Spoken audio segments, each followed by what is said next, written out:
Welcome everybody to session, I'm not sure, of Descent into Fernia. Um, Session 70. Who would like to give the recap?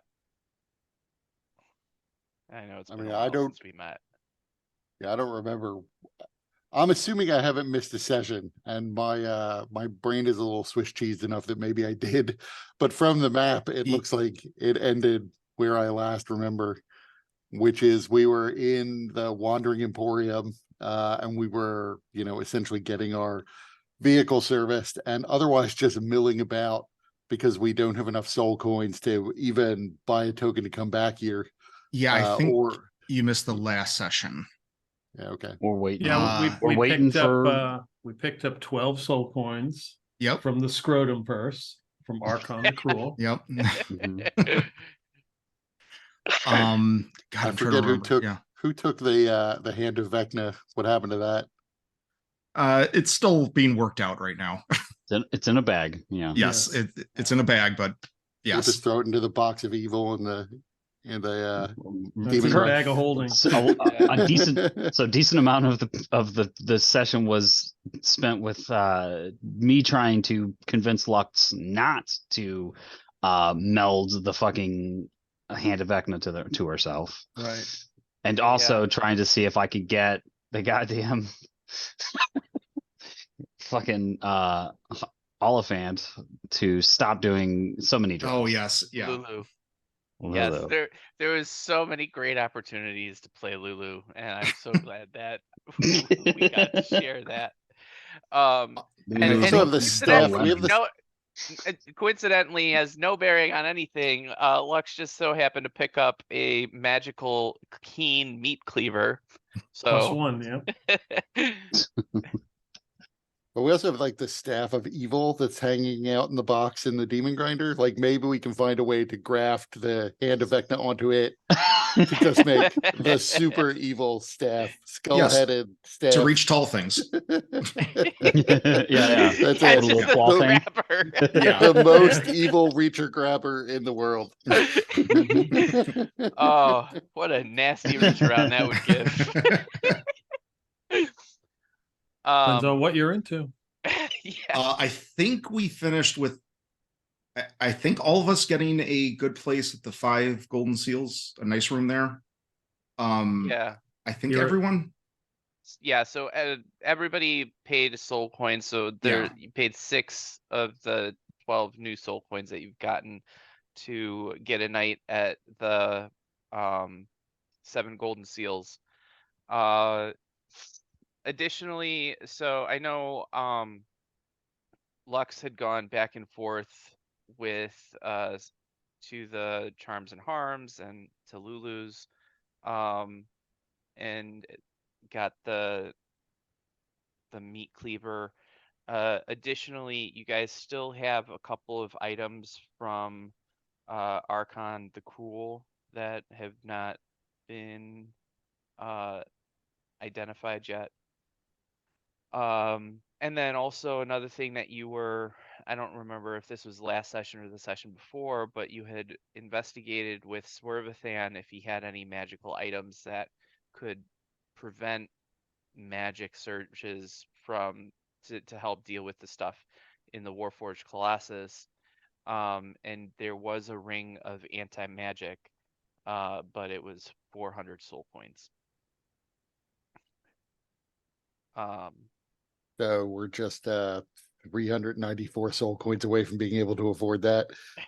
We could just get a couple dozen more Archons to show up. And what's his name hasn't come back yet because we're assuming he's going to reimburse us. Yeah, Master Hawkins is still right. on his business trip. And I gave Lulu some Demon Ichor. I also gave her a couple books that she claimed got stolen. Mm-hmm. And we had the equivalent of Heroes Feast and got temporary hit points. Mm-hmm. Or our hit point max or whatever is increased, whatever that does. Yeah, so everybody gets the benefit of Hero's Feast. So How many hit points do we get? I think it's 2d10. Yeah, and it's 2d10. advantage on wisdom, I believe. And I think it might be something else. 24 hours immunity of frighten. There you go.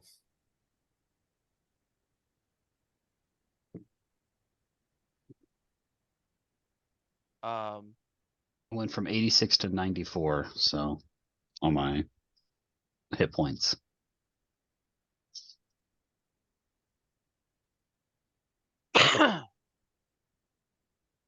All right. So, Or I think I rolled that last time because I have temp.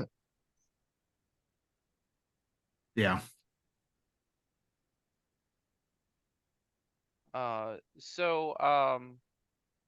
You guys have spent the night at the Seven Golden Seals in there, and I don't remember if you guys had chosen to room separately or have a room all together. But either way, you have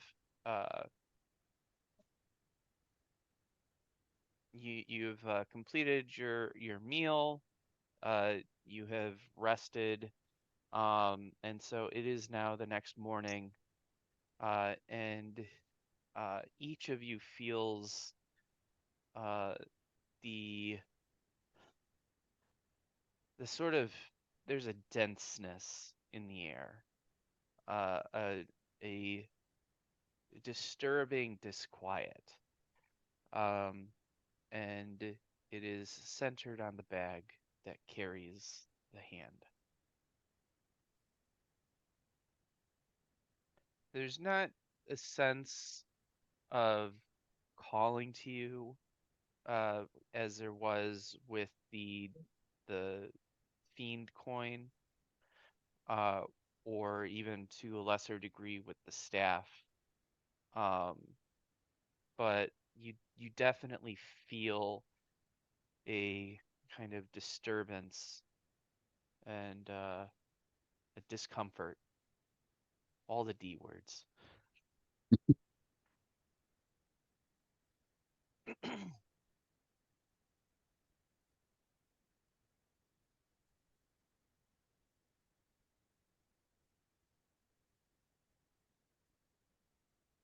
Are we still in the Seven Golden Seals or?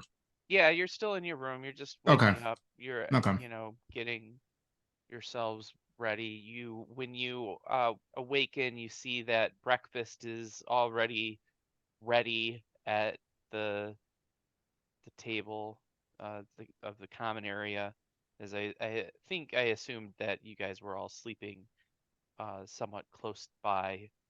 So, and the Did Seven Golden Seals is able to accommodate any kind of request because it is a demi-plane, and so any kind of requirements that you might have wanted for the sleeping arrangements could have been decided. well, that's excellent because then I can get like the 40-degree room and like 12 comforters together Yes. for some reason. The ultimate goal for comfort in Fernia.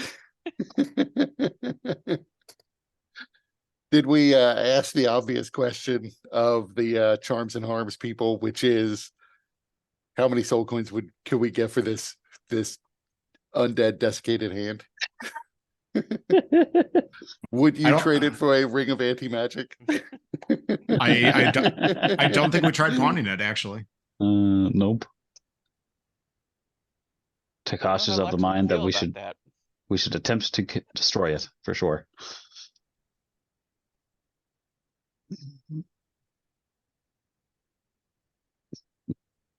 Then I would have suggested that we at least see what we can get for it. Takash may be opposed. Um, And Lux is Lux may there in be the morning? opposed as she holds her cleaver up, ready to chop.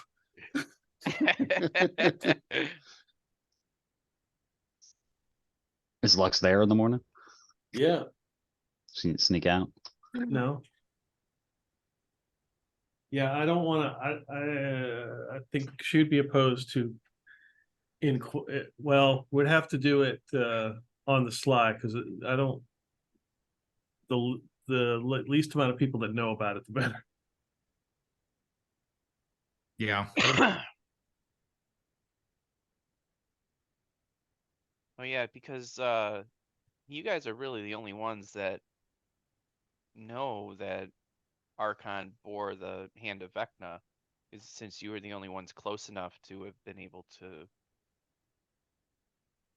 see it, let alone nobody else has been around as you were handling it, or and you haven't shown it to anybody so far Just as the I party know. knows, yeah. So what do we know about it? Well, it's clearly evil. Right. But I think pretty much that's 50% of all the magic items we pick up are clearly evil. So Lux was Yeah, but this actually yeah, go ahead. able to recognize a few facts about the hand of Vecna, though I don't recall if Lux revealed what she knew about the hand. But that being said, the myth of the hand of Vecna is one that is common enough as to be kind of a trope. Like in stories and everything, you have the monkey paw esque sort of hand of Vecna that's represented, and some other cautionary tales regarding the hand of Vecna, though the idea that it's an actual artifact is one that has never really been confirmed so far as any of you were Cheap able to Baldur's tell. Gate knockoff. Could be. In Thor Ragnarok, Odin had a fake gauntlet for all the power stones on display.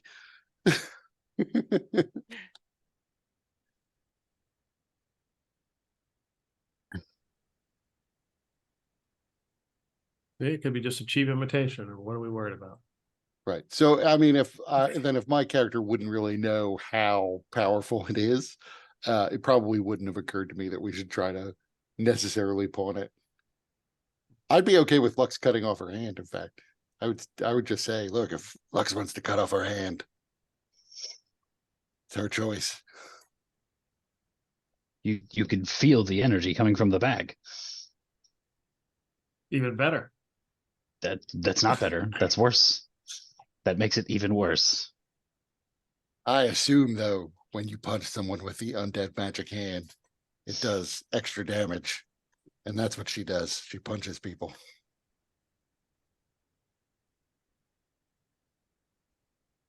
Wasn't this Vecna a wizard or something? It I'm will not very increase, learned in history, but will increase her killing power somehow.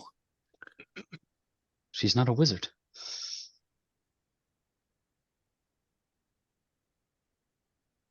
Oh, I mean, I wasn't sure that the guy who had the hand was a wizard. He could cast spells at least. Sure, but he seemed to be using, my guess would be the evil undead hand, and he came with like a small army of undead, probably related. So maybe she could get an army of minions, which would be extremely helpful when we try to free Jayla Duran. She could Where just summon them. where Yes. would we get these these undead minions, zombies of some kind? Yes, right. which We means are we in have hell. to There have should be plenty. bodies to And Right. land. You could shadows. lead them to Kosh. Right. Where No, I'm sure we could find dead bodies. We seem to leave a trail of we dead leave bodies. we leave a trail of certain kinds of dead bodies. I don't know if this reanimation would work on them. Pretty sure most things can be reanimated as zombies. Only one way to find out. Right. Most of the fiendish things, I don't know if they linger after they die. Not here. I don't know about it here. 'Tis strange here.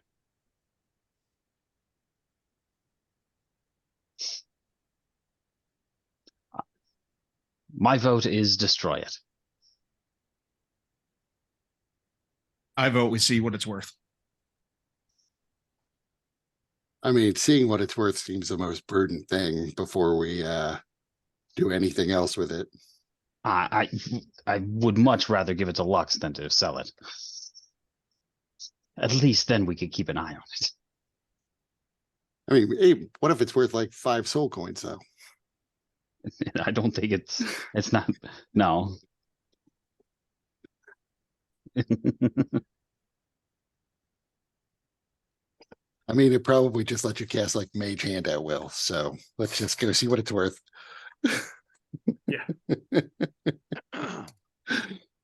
An evil Mage Hand though. Right.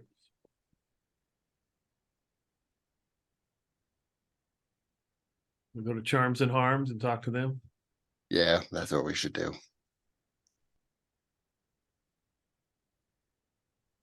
But we shouldn't necessarily do that until they force us to check out.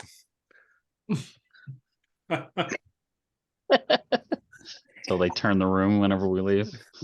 Right? We only paid for the one night. Get a late checkout. Right.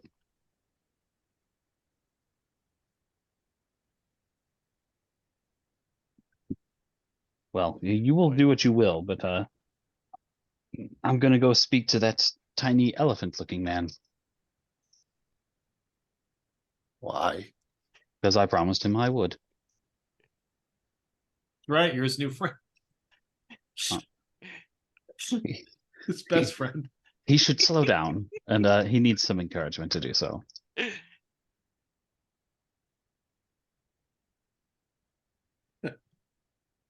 Again, my vote is to destroy it, and I start to leave.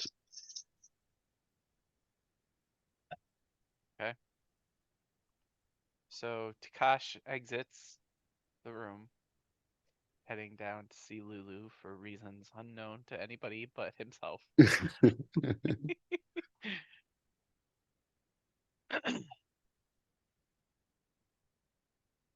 is I mean, rest of you doing? I would say to people, I'm fine if he wants to go see Lulu. I don't understand the point necessarily, but she sells things. It's not a bad idea to stay on good terms with her.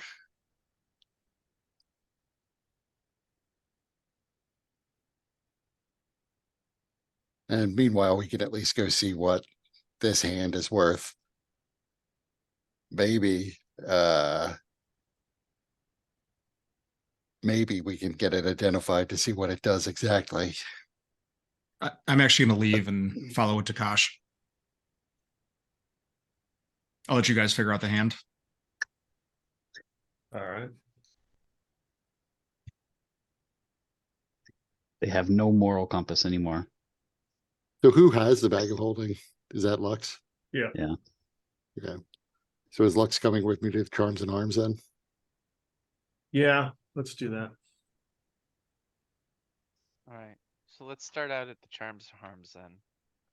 I feel like that's going to be a little less chaotic. It doesn't. Listen, the thing with the Lulu doesn't Wow. have to be that chaotic. Wow. We're trying to get the hand of Vecna appraised, and that is less chaotic than speaking with Lulu about being her friend. Okay.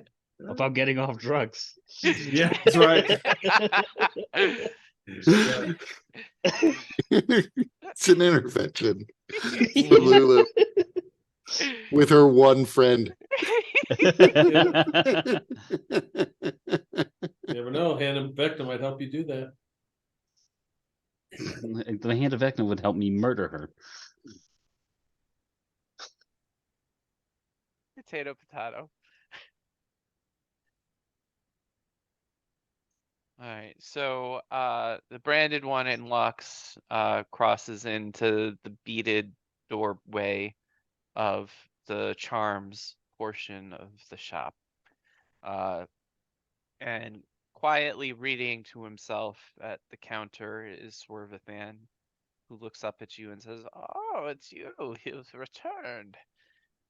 How may I assist you today?" So we have an item that we realize we probably should get appraised. We don't know if we're selling it or going to use it or whatnot, but you might be interested in it.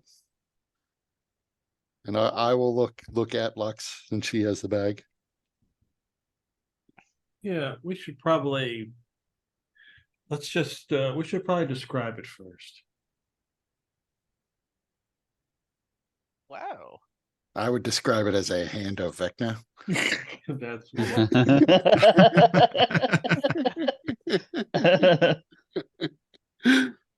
Wait. You claim to have the hand of Vecna? We It is a do. myth. The hand of Vecna is not real. That is the boogeyman. The stories of those unwise enough to cross, those that bear the hand, and the ill fortunes that fall upon those uh, foolish enough to replace it with their own. There's no way you could possibly have the hand of Vecna. I mean, you say that, but we come across a lot of strange things in our travels. One of them was a mummified hand attached to a living creature. And I will look at Lux and say, just show him the hand. okay. How did we put this thing in there? Did we just like scoop it up with a rack or something? I don't recall. I think you actually used the bag of holding to Yeah, grab like the a big- hand. Yeah, like picking up a dog crap. Yeah. Is there a lot of stuff in there?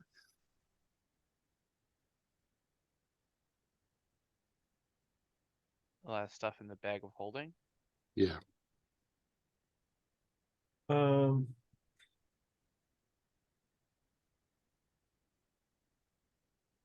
He must have like gloves that he handles stuff with, like white gloves so he doesn't get fingerprints on things.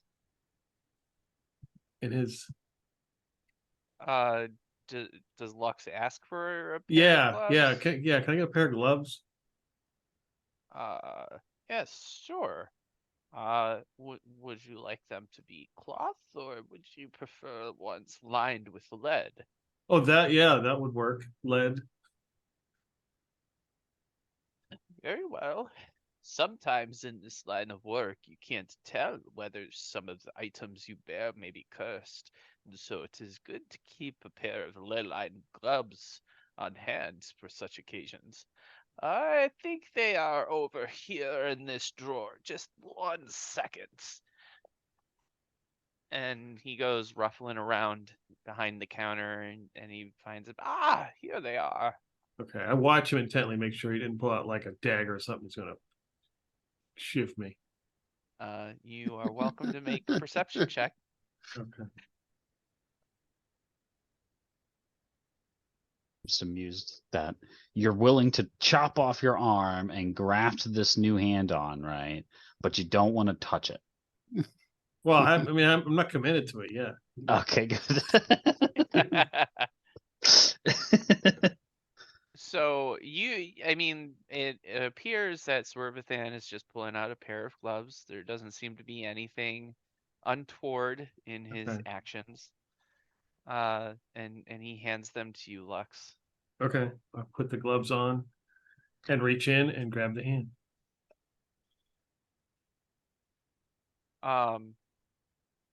Grab it. Do you continue holding on to it? Do you put it on the counter, or how do you? Yeah,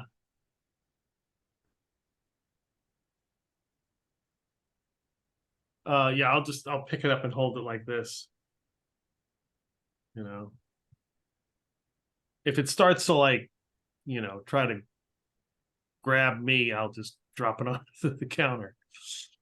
He doesn't appear to move.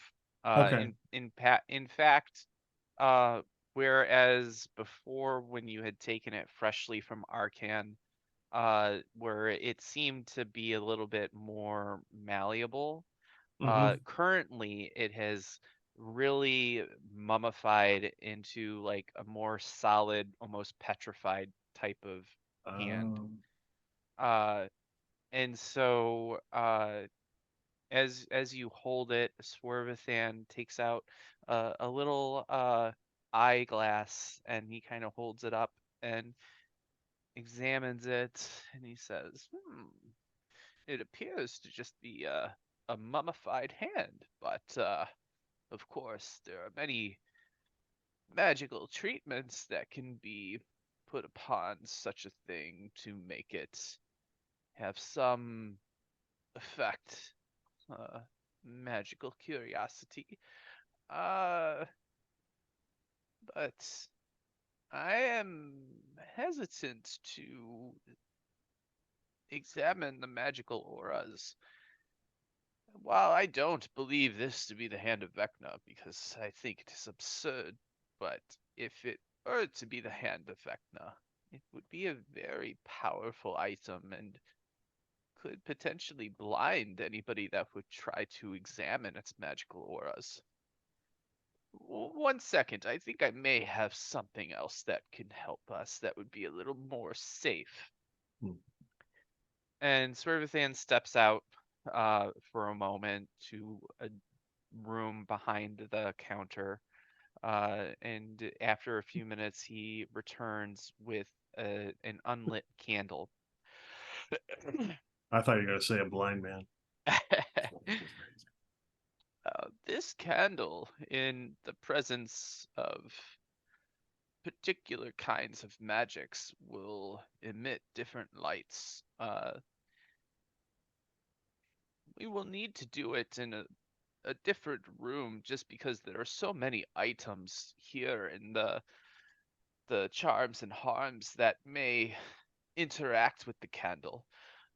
So if you are all willing, I can show you into a special room that I've made to be protected to from divination and should provide a shielding to do the testing. Okay. Yeah, sure. Swervathan lifts up the counter, allowing you to pass through, and takes you into a back room. And from there, there's another room beyond that. This room looks to be um, windowless. All of the walls are covered in um, a fabric um, of some kind. It's a strange fabric that's kind of pearlescent, and it seems to shift colors based on the orientation that you're viewing it. And and as he walks in, he touches uh, a glass orb on the table, which then begins to glow with a soft white light. And there is a table that the orb is placed upon with several chairs around it. So Swervathan invites you in and closes the door and adjusts the fabric so that the door is completely covered. Um, and he motions for you to sit at the table. Uh, and then he will sit. All right. Uh, well, if there's no questions or concerns, I will light this candle and we'll see what this might be. Um, he motions for Lux to put the hand next to the candle before lighting it. Swervathan summons a small flame from his finger and goes to light the candle. And for a second, the candle just seems to burn like a normal candle. But then after a moment, it starts sparking. And then the candle goes through all of the colors of the spectrum very quickly until it refocuses on a blinding white, which then condenses into a a darkness so deep that it looks as it's almost as if rather than staring into a flame, you're looking into a hole in the middle of space where the candle should be. And then from there, the candle explodes violently. Not anything that causes any destruction or harm to anybody, but it is a fairly dramatic effect. And Swervethan gasps. This cannot be. It cannot be truly the hand of Vecna. Well, that would mean that Vecna was real. I did not believe you when you said that you came in with the hand of Vecna. But now that I know it to be true, I need you to take it from this shop. You brought me that cursed ring before, and I would not take that. This is on a different level completely. So I guess that's a no that you're going to buy it. Not only is it a no, but I would strongly recommend that you get rid of it. Dispose of it, We attempt to destroy it if you can, but there is no good that comes to any who bear the hand of Vecna. well, you say that, but you were just saying that it's a myth. So really, you're just basing that opinion on the myths. It could actually be a very useful item for all we really know. That may be, but there are common themes through each of the myths representing the hand of Vecna. It is foul magic. It is the greatest of curses. I will not take that risk. If you wish to take that risk, then may the host provide blessings to save your souls. So we'll take it out of here. But what powers is it supposed to have according to the myths, other than the power to curse and ruin your life? The myths say that it brings the one who wields it, who has replaced their own hand with the hand of Vecna, great physical strength. It creates an aura of destruction, and it has the ability to instantly slay others with a thought and bring their corpse back to life to serve as an undead minion. But in every circumstance, the hand is said to devour the soul of that who bears it, turning them into a mindless minion for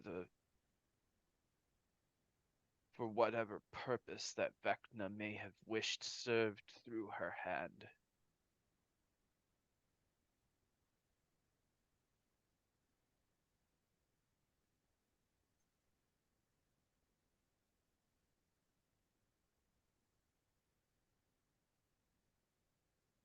Still sounds kind of useful, but you don't. If you're not interested in giving us a price on it, guess we will take it and decide what to do with it later. Well, I wish you good fortune in whatever decision that you make.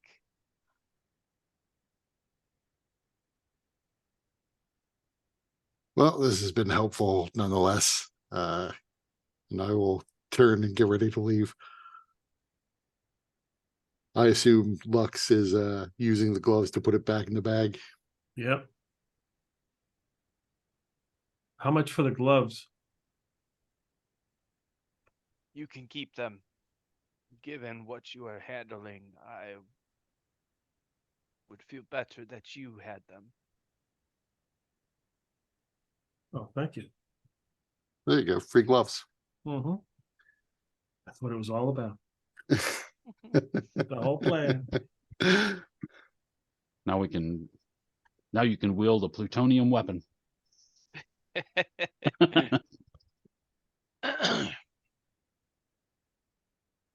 Anything else that you guys want to do while you're here? No, I don't think so.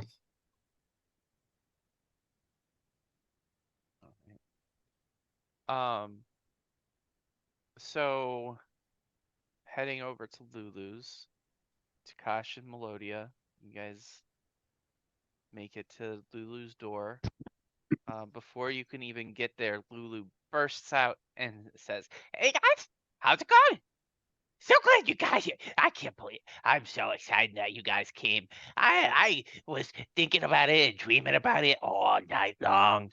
I had a little bit of demon, just a little bit, but I had to keep the juices going because it was just you guys are my friends. And you're here and we're gonna party." I turn to Takash. Do you want to go first or shall I? I just like, I gave you a very important mission. Did you do it? Hold on. Come on in. Come on in.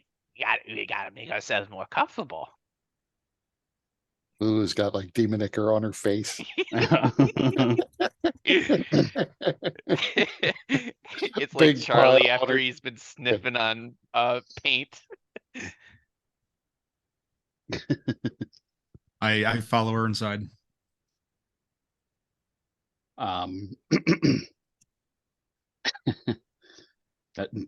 do you recall what my mission was that I gave you? Wait, you gave me a mission? Yeah, I sure did yesterday. I gave you a condition. Are you That sure? that mission was very important for whenever I was going to come back here. What was it? Something tells me you didn't do it. Well, I don't know if I did or I didn't do it. I mean, I gotta know what it was I was supposed to do before I can even tell you if I was able to do it. The important mission was for the rest of yesterday evening, no more drugs. Oh, yeah, I didn't do that. Yeah, that's what I thought. How am I supposed to be a friend if you don't fulfill the mission that I have given you? Well, wait. Can't we be friends and just do drugs together? Like it's always safer with a buddy. This is true. This is definitely true. I tell you what. Give me one moment. We shall do a couple of drugs. Oh, But are you bringing I the must drugs or am I? I'm sorry, what? Are you bringing the drugs or am I? You had them. You always do, and I know you do. Oh, I do, but I was just wondering if you brought anything real good. Oh, I am not a drug person. Oh, this is your first time? Well, I've definitely been dosed by various substances in my travels, just incidentally. Oh, accidental drugs. Yeah, that happens to me a lot. Like when I had the demon and they took my eyes. My Yeah, eyes are gone now. about that. Do you mind if I have a look? Look at my eyes? Yeah, I'd love to. For someone to survive so well after being exposed to the demonicker, yes. Well, it might be a little uncomfortable for me to just be looking deeply into your eyes and for you to look into mine. But I suppose I could do it for my friend. This is good. This is good. Um, so let's see here. How was I going to do this? So I turned to Lulu. Lulu, I would like to buy some of your drugs. Shh. I'm looking into his eyes.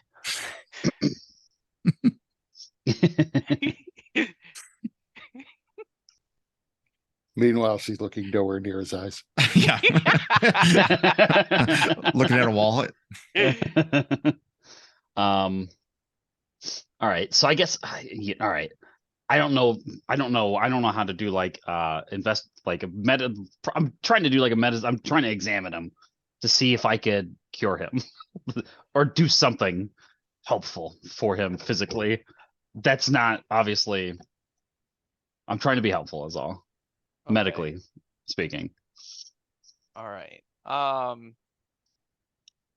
Do you have any proficiency in poisoners kits or alchemy? I have herbalism, Okay. proficiency in herbalism kit, and a proficiency in medicine. Okay. I- You Can I help him? I have proficient in medicine as well.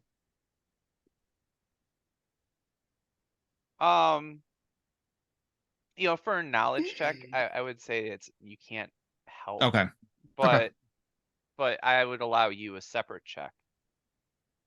So you can go ahead and do a medicine check. If you want, you can also, I don't know if, well, Takash, intelligence isn't your jam, but if you want Sure to use shit ain't. intelligence for it, you could also do that. I'm going to choose not to use intelligence for anything at any point, if at all Yeah. possible.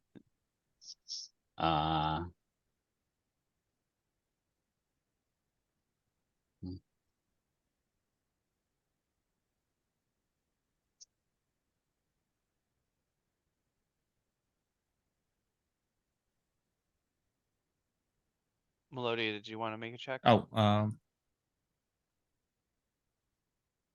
right. So I'm also kind of like trying to see maybe if I can determine if there's a sort of curse base to this.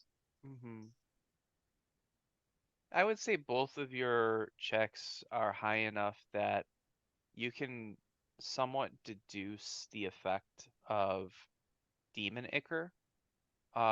It has the ability to, when touched by those who are not fiends, particularly mortal creatures and humanoids especially, are susceptible. It has properties that are really mutagenic, and so it changes your physiology in ways that are really can be quite varied and different in terms of the intensity of the presentation. You can imagine that everybody will respond differently to Demon Ichor, and they will respond differently at different times or exposed in different ways. So a person who's injected with it versus snorts it versus eats it versus has skin contact, that all may have different impacts. So what you can determine is that it has had some kind of mutagenic effect on his eyes, where despite not having any eyes, he still possesses some ability to sense his surroundings. Whether it's actually sight or something else, you're not exactly sure. But given what Demon Ichor can do, it's also possible that it has physically changed his brain to be not so good. in your scientific terms. Well, if this were a few years ago, I'd probably use the R word, but that's fallen out of style.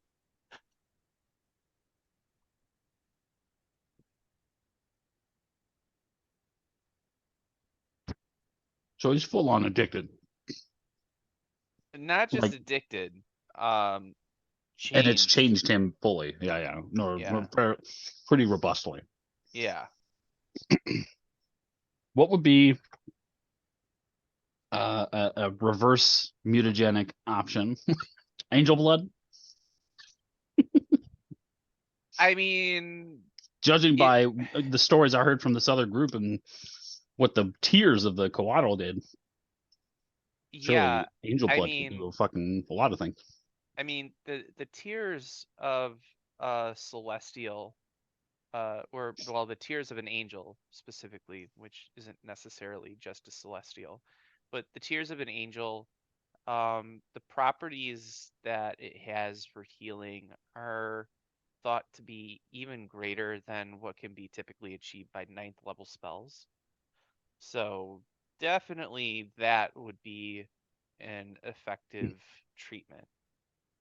Short of that, you would need to do much more extensive research on demon ichor in order to determine if it's something that can be affected by like lesser restoration, greater restoration, or those other types of curative magics. That being said, so again, I was searching for a sort of cursed element.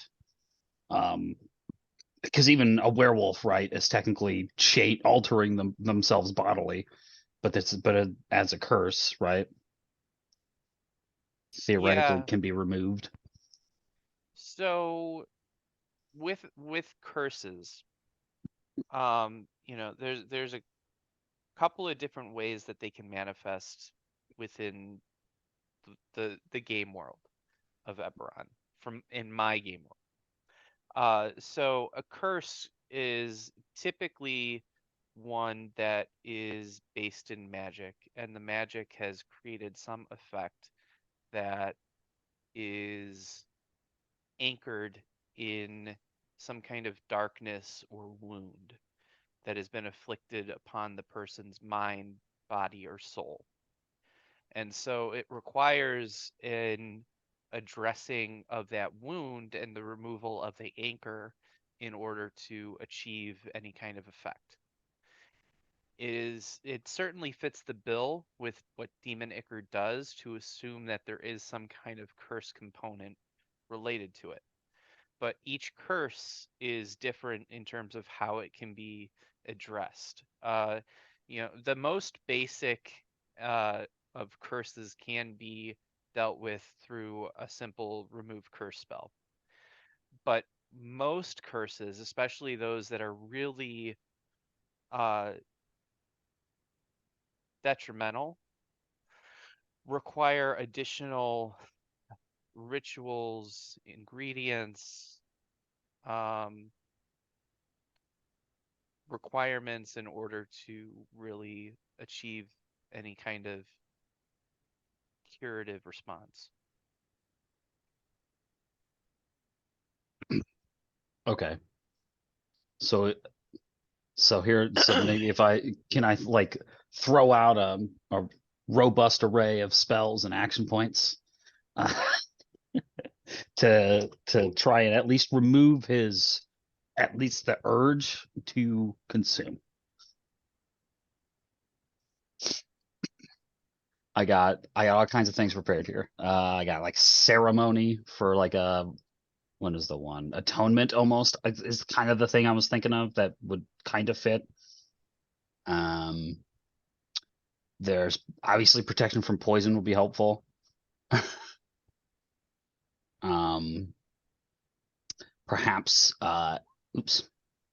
Yeah, that aid.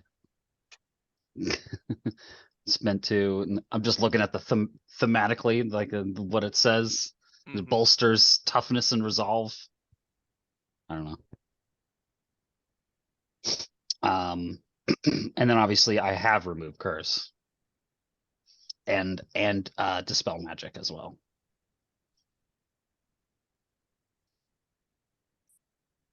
So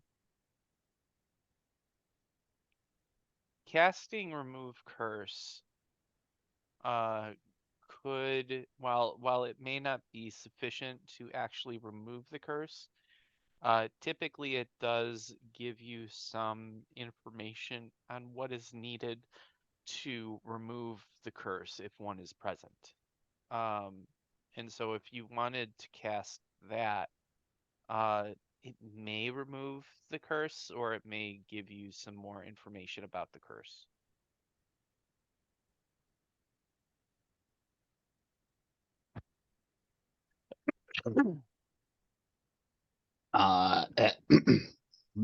None of the other things would help out at least. And again, I got action points.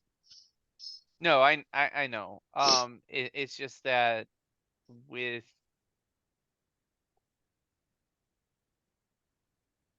I'm not just what I know about the curse.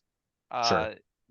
Even with action points, the magical options that you have available to you would not really move the needle much, except to give you more information.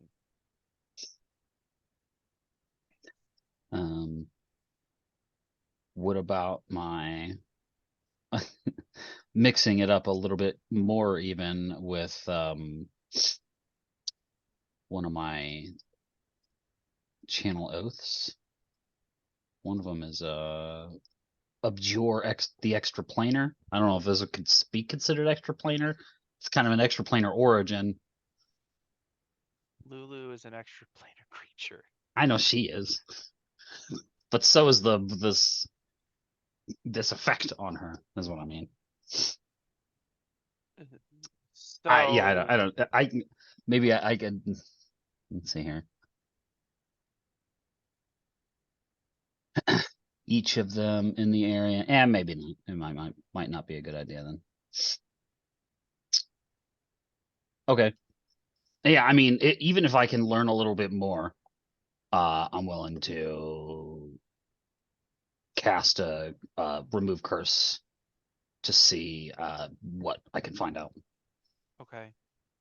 Do we know what plane Hollyphants come from?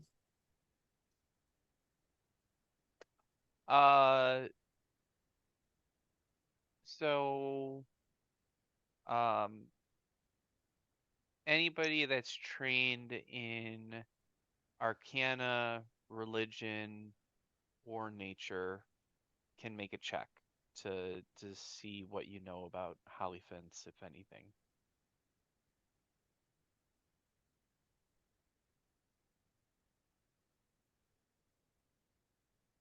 I clicked the button, but it will take a while because Roll20 is running slow. Yeah.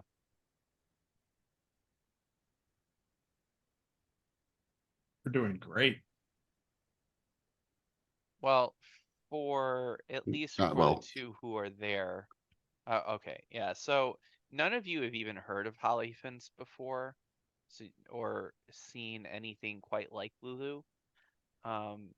So yeah. My idea wasn't a good one anyway, and I'm not really there. But I was thinking, why not just banish her, and then she'll go to a plane where she can't get demon ichor.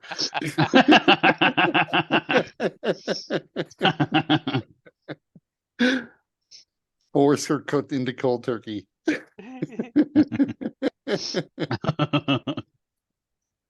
She becomes the big bad after we save Right. Keep, the wrath of the Hollyphant.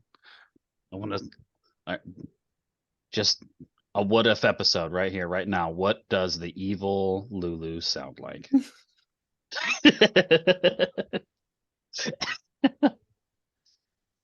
Exactly the same. Got it. So so Takash, if you want to cast remove curse, you can go ahead and describe what the spell looks like. And then you can also give me a caster check.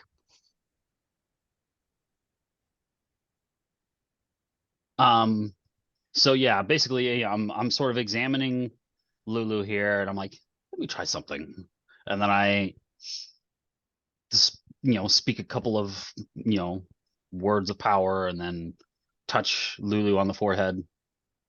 And then I sort of get some sort of sense, I guess. It tries to rebuke something, but obviously I assume doesn't work. but then so I don't know. I kind of imagine it's like a radar ping. So like the magic like radiates through the body and then it bounces off something. It reflects around to whatever is the cause, and that gives me the sense of whatever it is, the Okay. basis of it. Now, as you touch Lulu on the forehead, she shudders, not expecting it, and wraps her trunk around your hand, not in any kind of aggressive way. In fact, with the tip of the trunk, she's kind of caressing the back of your hand. Um, and she goes, "Oh, It's like oh." no, it's okay.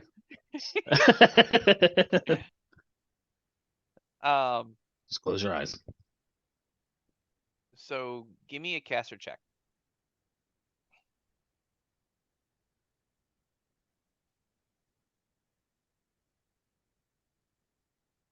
Okay. So you're able to learn quite a great deal about this curse. The curse is very advanced in terms of how deeply it has affected Lulu.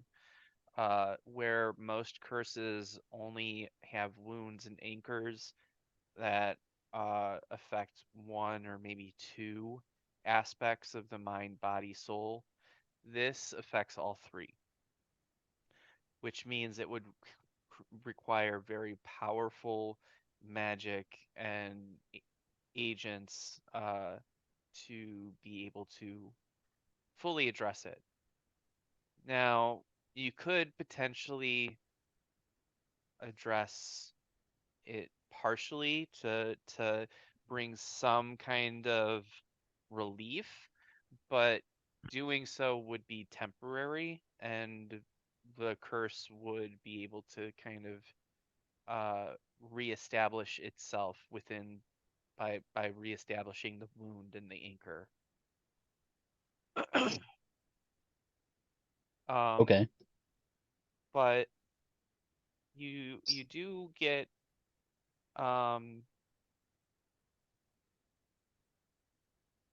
that some of the alchemical reagents that are kind of coming into your mind being divined by this spell include uh,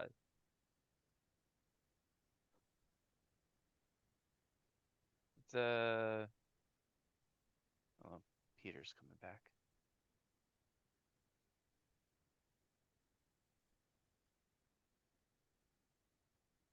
Well, I'll send you a note when I come up with the specific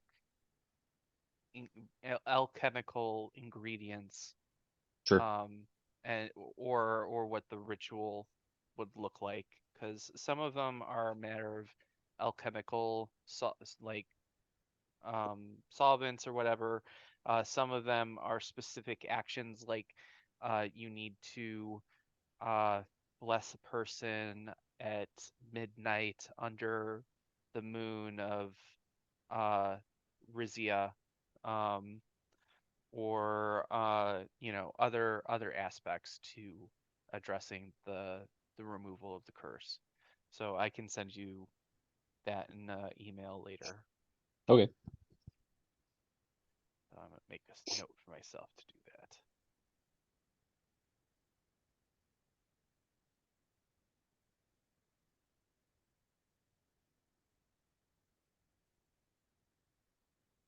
So it's difficult.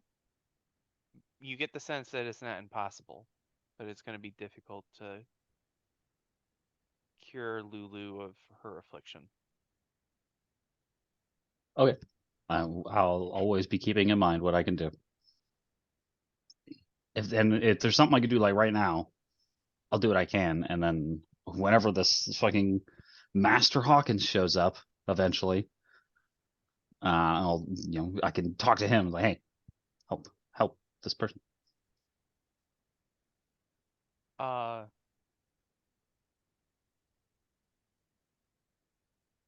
So, do you have another spell slot? I mean, we just long rested, so I've got, that was one of my third levels. I have one more. And then, Okay. yeah.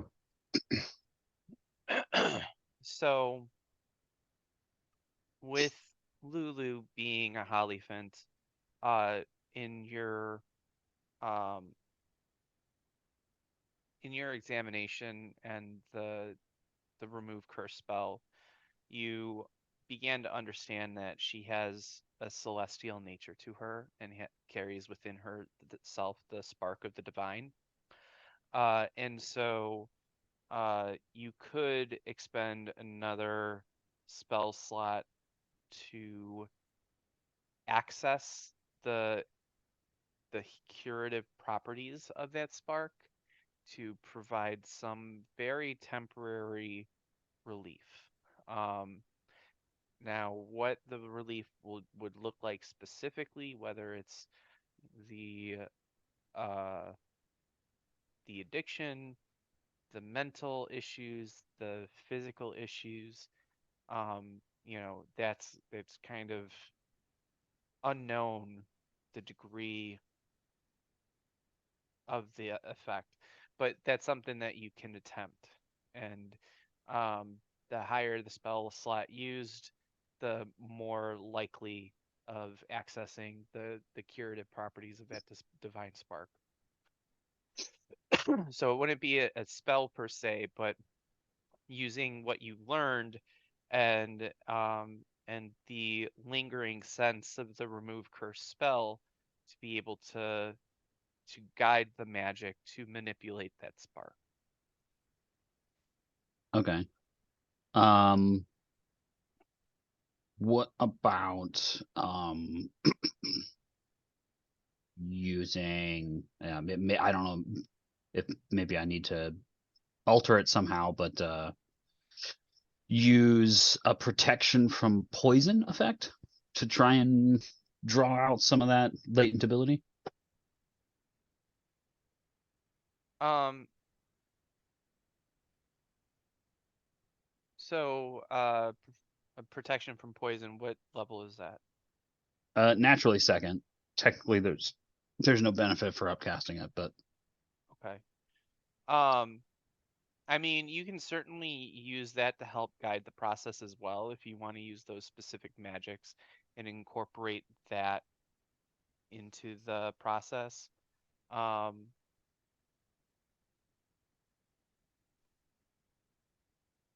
so what would that look like? Or is that what you want to do then? Do you want to use any action points with this? yeah, I'm definitely willing to use an action point for it. Okay. So yeah, I mean, I can either upcast it or what. I don't know what you had in mind, but Well, if you're using protection from poison, the and shaping the spell work based on the lingering perception that you still have from the remove curse spell and with the action point, I would say that you wouldn't even need a roll actually. So go ahead and describe what it looks like as you do this. um. So yeah, so whenever I did the remove curse and got basically three pings, right? Body, mind, and soul essentially. Mm-hmm. Um, I figured maybe I can. Let's see here. What would I actually? Which would I protect the most? Can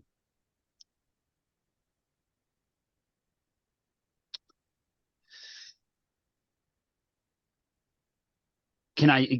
Okay, so here's another question, I guess. Can I get a sense as to how long I think it'll last, at least? Um,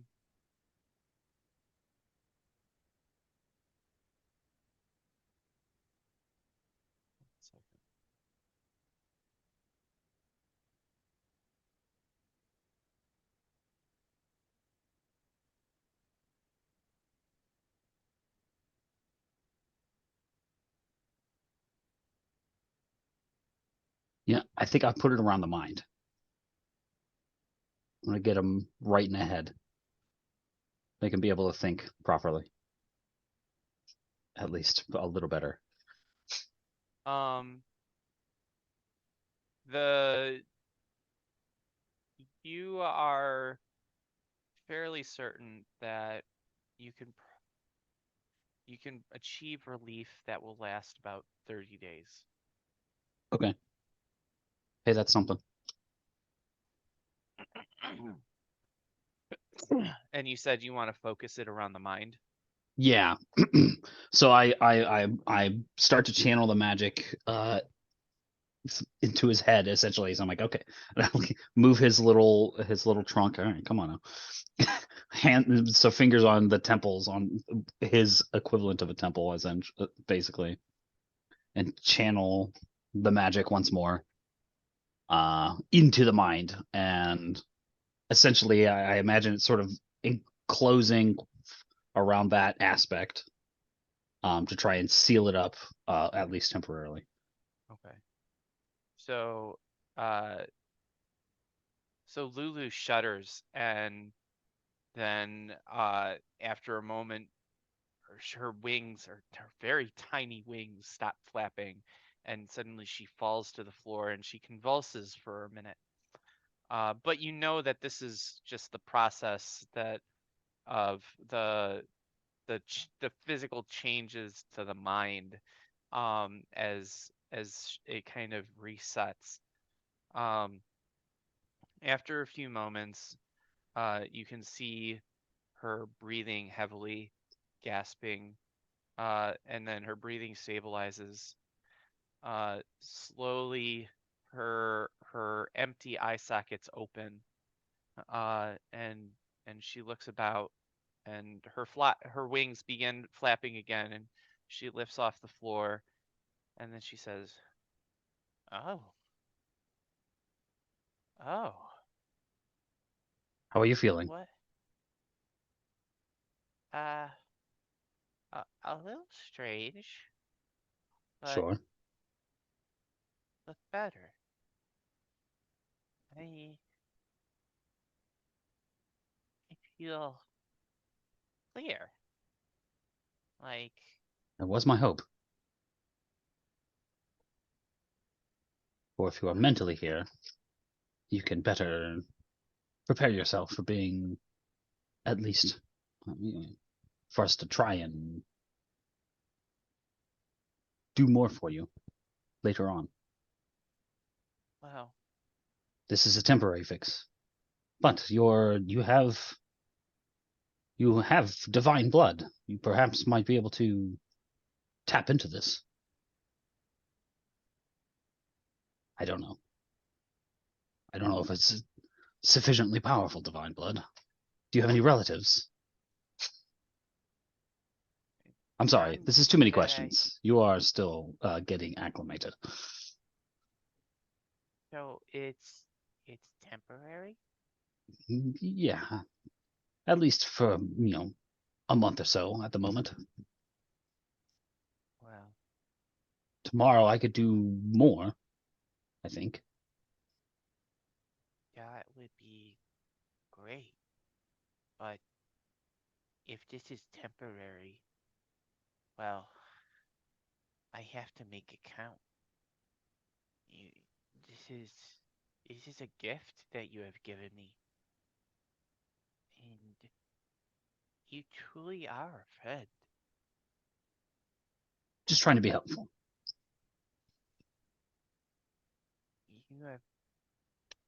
You have done for me more for me now than anyone I can ever recall doing for me. Thank Trust you. me, I will be speaking to people about this.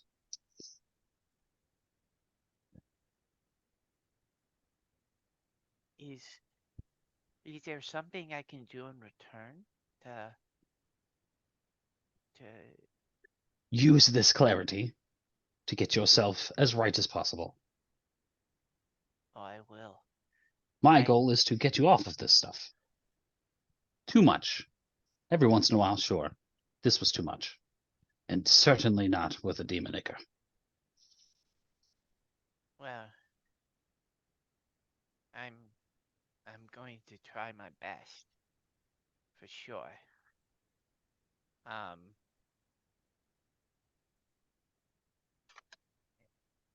I Now, have as your sponsor, I'm not lot- always going to be around here, by the way.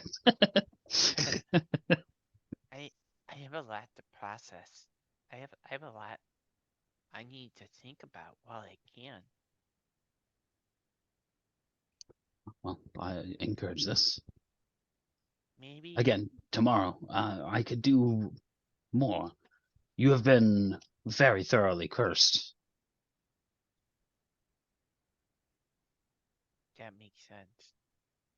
I have unlocked your mind for now, but body and spirit are still under its wraps. Well, I am going to. Maybe I can write down these thoughts so that when this wears off, I'll have something to guide me a bit better to keep it away or to try and make it more bearable. They tell me this Master Hawkins is rather powerful. He is. I feel like But he should be able to help you. At least in a similar way that I have. I will explain the procedure to him. I think he could, but he won't. Well, that's just unacceptable. I don't know why. I'm sure at some point I had asked. Maybe. I don't. Maybe I wasn't even well enough to know that I needed to ask. But Master Hawkins should have known. He should have seen how I was. Whenever he gets back, I will be sure to speak with him.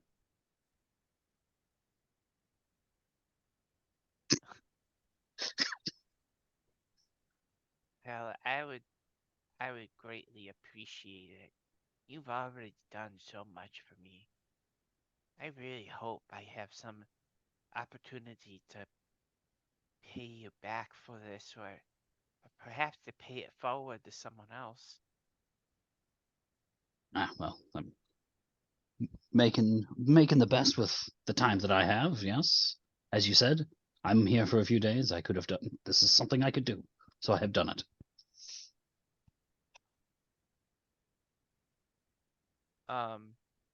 Lulu buries herself in your chest and wraps her tiny arms as far as she can around you. It's not very far, but it is a genuine warm hug. Thank you. Now get some water.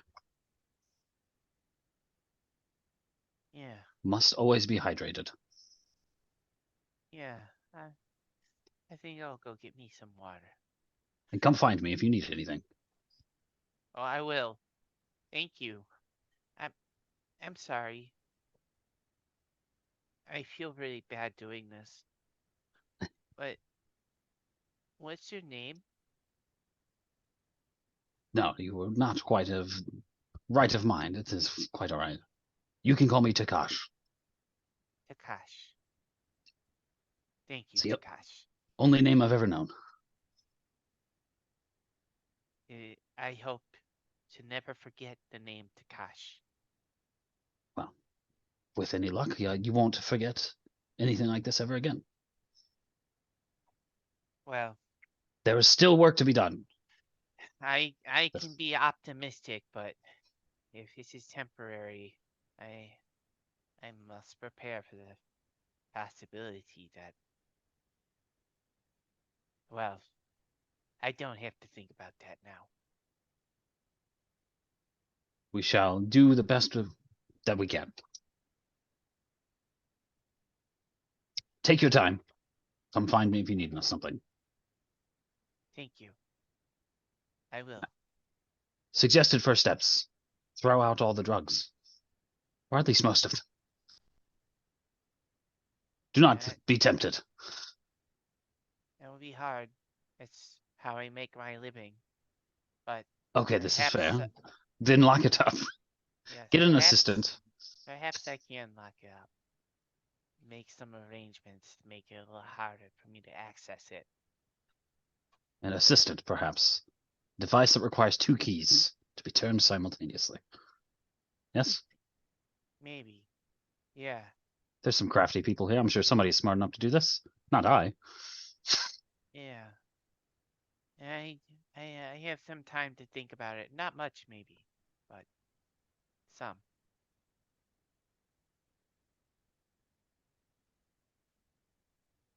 I'll just bow. Lou returns the bow. Return. Oh, Melodia. Shit. I forgot you were here. Yes, I'm quiet. 8 intelligence. I forget shit. It's fine. Goldfish memory sort of thing sometimes. I'll just leave. Step outside and like hands. The hell is this Hawkins person? Yeah, I follow suit and like you did good in there. I didn't know that was even possible. Gah. Only met Lulu twice, but it's amazing what you did. Well, first off, through God, all things are possible. So jot that down. I take out a note and I start writing it down. I'm like, okay, I'll keep that. Another look of success. I'll just head back to the tent. Just wait in the lobby for this Master Hawkins to arrive. So shortly after you guys get back from Lulu's, or no, actually, well, Lux and Branded One, are you guys returning to the 7 Golden Seals as well? Do we still have our rooms there? So typically the rooms are granted on a 24-hour basis, so you would still be able to access the rooms for at least another few hours. Yeah, then sure. Um, How long until the vehicle's ready? I forget, did you speak with Tallow after you fought Archon? I don't think we did. I don't remember anymore. I think we had like a week. We were gonna have to wait. And I definitely don't remember talking to her again after the fight.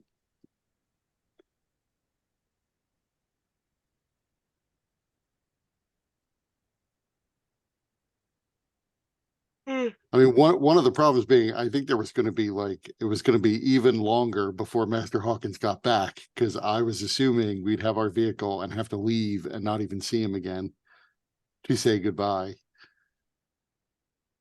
Although now at least we could afford to buy a token to get back here if we need to. Because they're like 5 soul coins and we have 6.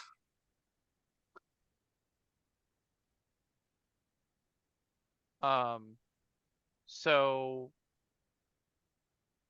Branded One and Lux, you guys get back to the 7 Golden Seals, and then a little bit afterwards, Melodia and Takash return and see you guys. I will see Branded One and think, perhaps you can do something more. You can do various healing techniques, yes? Healing I spells? can. Can you remove curses? Yes, I can. Ah, delightful. I mean, depending on what you need exactly, it might take me a day move things around. Well, the casting time is quite negligible. See, but my magic comes to me essentially daily. So if I don't know that I'm going to need a certain spell, I can't rearrange things until the next day. That's fair. I prepared very specifically for today. Did Lulu curse you in some way? Oh no.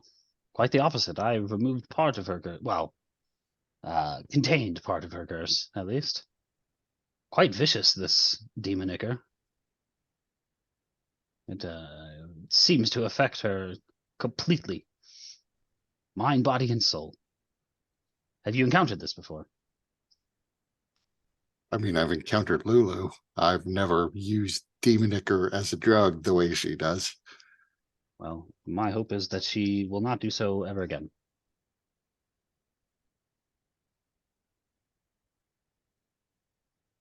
I Essentially, mean, we need she's to a continue to contain. She is a blind flying elephant who lives Blind, in, blind for now. on the back of a creature in a hell dimension. You want her to live in reality? That is that really a good idea? Something tells me that she could have many useful talents for this establishment, besides selling drugs and poisons. If she is of the right body and mind, then perhaps you can craft more benign things, useful things, even curative, perhaps. She just needs So a chance. It I takes don't time. remember exactly what all did she sell. Like I know she had healers kits, like tons and tons of healers kits, but I imagined her to be sort of like a potion maker / alchemist. Yeah, she's an apothecary, so medicines and drugs, and poisons.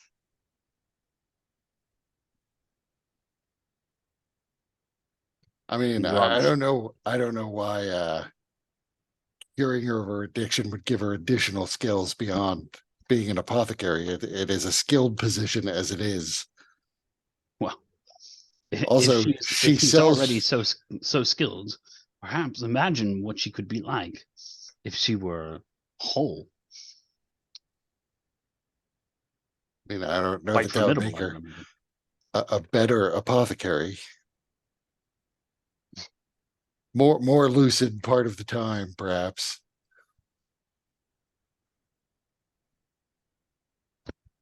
Well, she's lucid now.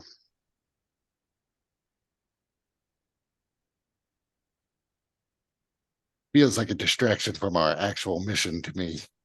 What is our mission right now? I mean, I don't care what you do with your free time in the week that we're waiting. Precisely, we're here. We might as well be useful. Lulu? Yeah, of course. She needs the most help. I just don't see what the upside really is for us. Short-sightedness.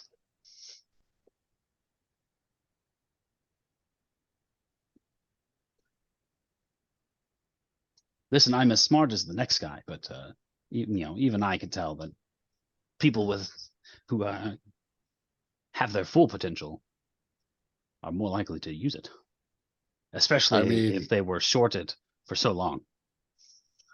There are many people who would tell you that drugs actually bring out their creative side. She may be a better apothecary for having the additional creativity that this magical drug bestows upon her. I think she has had enough time thinking outside the box. It's time to get securely back inside of it.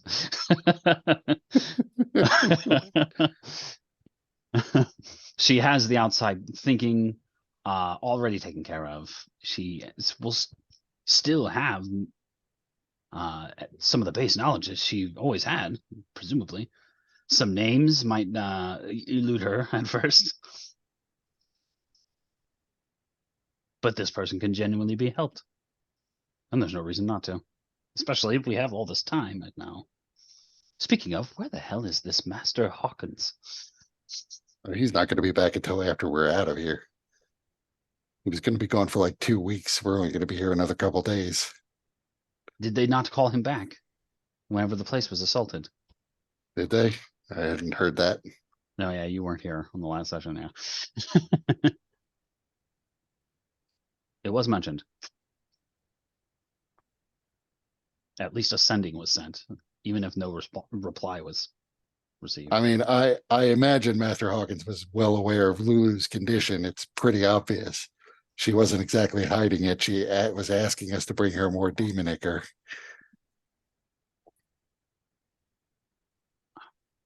Also, it's not just, even if the magical effects are gone, drug use is kind of a habit. Like when she has a bad day and we're not here, she may turn back to it just to make herself feel good. Even if we reverse the magical effects, she's going to have more or less a continuous supply of it because it's what she sells. Well, that's why if you can assist, we might be able to help with that, at least for some time. We can remove her physiological urge to consume it, then the physiological need to consume it even. Again, it Seems is like a $10 word for an 8 intelligence.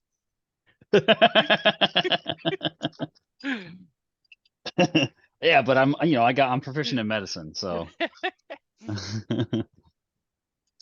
I got some of the words are just there. I don't know what they mean. I just know that they work. All right. So is the point that you think we can get like free stuff from her or like a discount? No, my point is that I'm trying to help her. Right, but why? That's what I'm trying to get to. Because it's such an alien concept. A random one. I'm like, what do you mean? It's because it's the right thing to do. She needs help. We have time. We can help her. Right, but help means resources that have to be spent. A couple of spells, easy to reobtain, and at the low cost of just casting a spell, 6 seconds worth of your time. Do we even know if Master Hawkins wants this place to change? I will be speaking with him as soon as I can. Yes. To allow such a thing to happen on his land. Apparently he's powerful enough. Surely he has the ability to cast the magics that I have done. If he is so powerful. Or find somebody who can. We still have a couple of days. Tomorrow you should prepare the ability to remove a curse. I think this would be a fine time for you. I think we should talk to Master Hawkins before we interfere any further than you've already done. I have zero desire to think about it this way. If we talk to Master Hawkins and he's all in favor of it, then we'll be earning goodwill with Master Hawkins and with Lulu. Whereas if we just help Lulu, you really don't gain as much favor when you tell somebody you've already done them the favor. After the fact, gratitude is always less than you would expect. Better to talk to him first. If he forbids it, we could just walk away. And if he's really eager that we do it, great. Then we could try it. I'll just look to Lux. You have met this person. What is your sense of him? Sense of what? As far as he's just staring at her cleaver and her arm. Sleeve rolled up. What was that? She's got it tied off.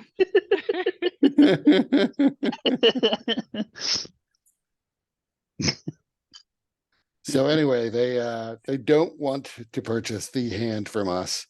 They did some tests just to determine how powerful it is, and it blew up the little magic detecting candle that they were using to detect it.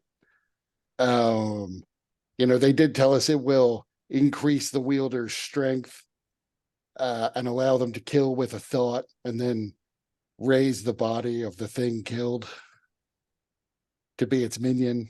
But also, there's a chance that anybody wearing the arm will actually be the minion of Vecna.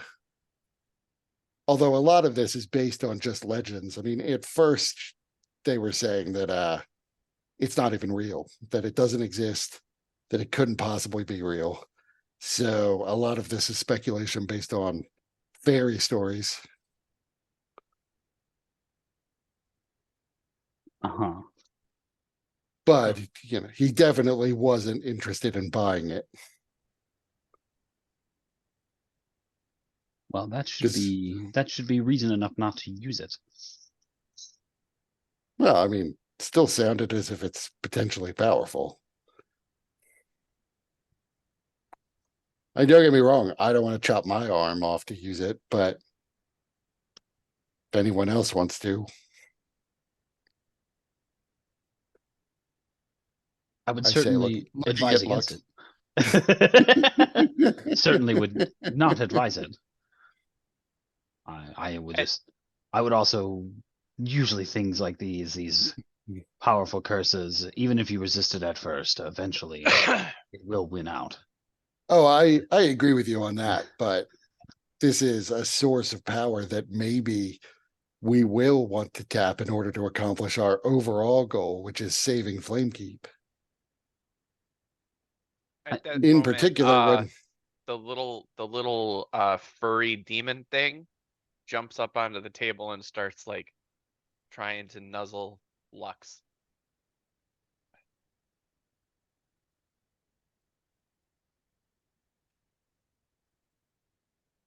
we assault the cathedral, we may need every advantage that we can get.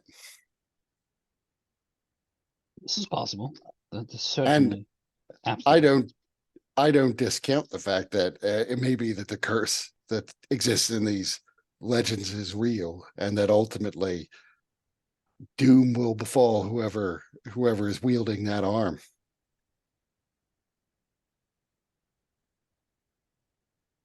It So certainly didn't I end am well neither for this Archon person. He came here quite powerful, obviously. Slayed a bunch of people, but then he met us. We are given this opportunity to contain this evil. I think we should.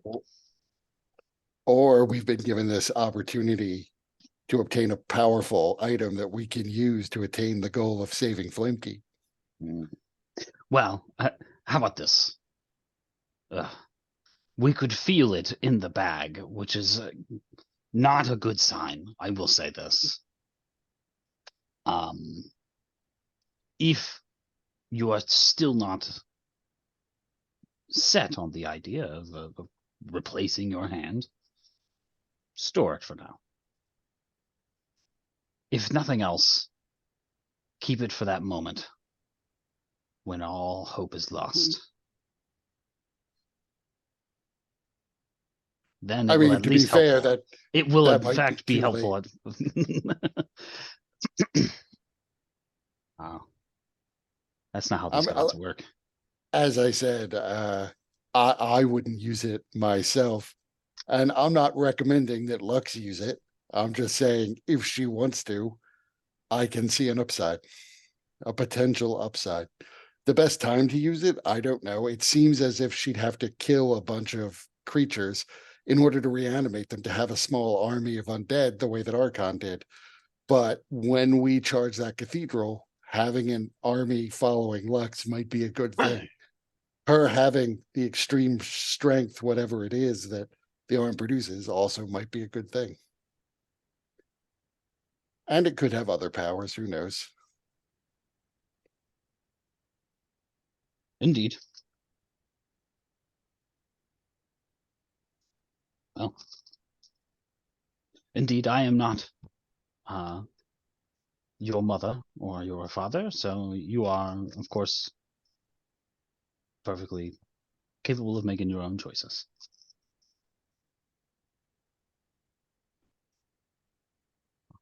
I shall fight This l- alongside you as long as I can. Does the little furry demon have arms? Just wondering for a friend. No. Just a little puckered butthole face. Yep.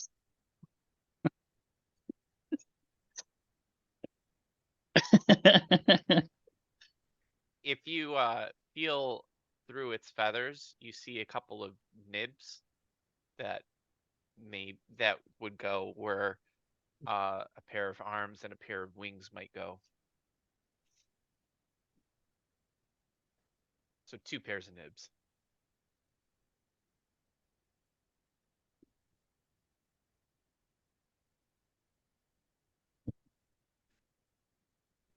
Keep that in mind for the future.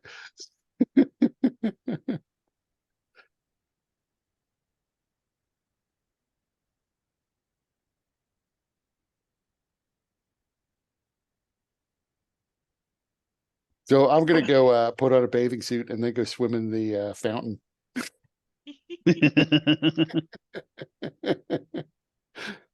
Do they have public decency laws here? This is Fernia.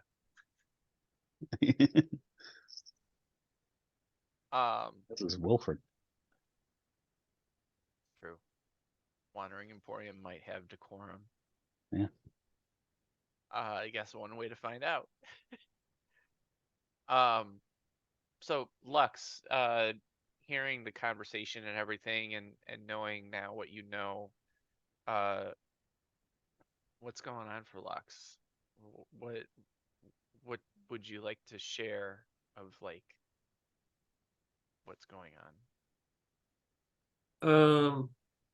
Bill hasn't decided yet. I just have to. She's still pondering really what to do. It's probably not something that you can do in the spur of the moment. It would have to be done ahead of time, but I'm certainly not ruling out the idea. I don't know if here is the best place to do something like that anyway. I can't remember if it was the branded one that made this point or somebody else, but I think when you guys were first talking about the hand of Vecna,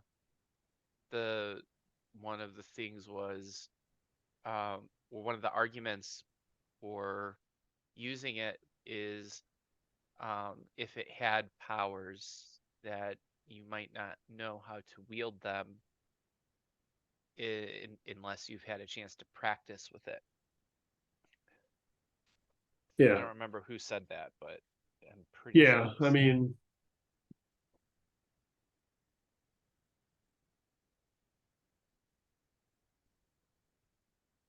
yeah. I still got a little. I still got a little bit of time to decide. I mean, and it is true this might not be the best place for it, but now you've got gloves. So just keep the gloves on. Or like go and get like one Michael Jackson style, like long beaded glove. Sure, we can find that here somewhere. It makes you vulnerable to fire, though. So, branded one, you open the door to go and start swimming in the fountain, and standing right there, mid knock, is Master Hawkins. Oh, hey, Hey, branded one, and he reaches to like shake your hand, and grabs it vigorously and says, thank you so much. Oh, you guys, thank you.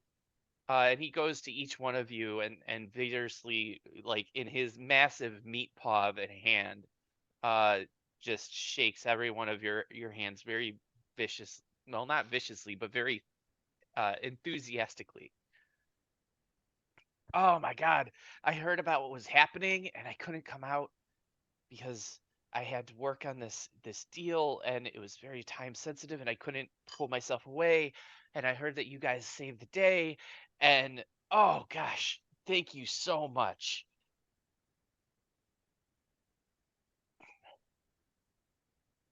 So does he recognize me? Probably not, because we've never met. Did he shake my hand? He did. I'm like, you must be Master Hawkins. Yeah, I don't think we met. I'm Master Hawkins the Magnificent, and you're Tighosh. Takash. Oh, so good to meet you, Takash. I hope it's likewise. We have some things to discuss, I think. Oh yes, definitely. Yeah, we have some things to discuss. Um, first of all, are you guys hungry? I think we had breakfast recently. Yeah. That was a couple hours ago. Took me a couple of hours to cast that spell. That's Wow. possible. Sure, I'll have a snack. Here, come on. We're gonna go to my private dining room. And he asks, is everybody coming? Is everybody ready? Or let's go. He snaps his fingers, and you're there. And each of you see this massive buffet table with all kinds of foods. There's like sliced hams, there's muscatoli, macaroni and cheese, Italian beef, Italian sausage, Whenever he rolls. turns his back to me, like to walk away or whatever, I'm curious enough to do a divine sense to see if he registers.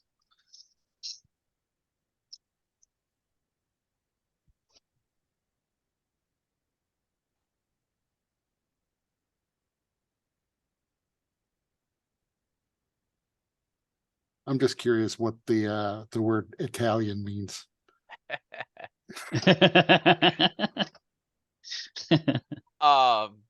Yeah, good question. It's a very exotic sounding name. What do you mean? This is just pasta. He does not detect as anything. Okay. Understood. At least none of those things. Right. And he says, yeah, so make yourselves at home, grab as much as you can eat, and then once everybody's got their plates and has had a few bites, then we'll talk.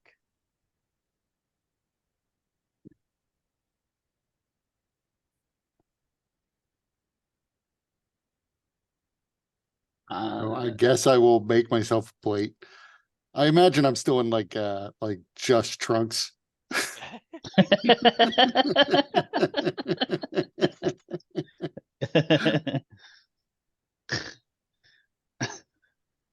I'm not sure. I'm not real sure if Takash knows what utensils are. I'm actually not sure. He's a hermit, like with innate intelligence. That fork might very well just be a comb to him. Okay, Ariel. Yeah, exactly. A dingle hopper. Okay. Well, if you end up using your fingers, Master Hawkins seems comfortable with it. Many of the foods are finger foods anyways, so. Got some toasted raviolis in there. Of course.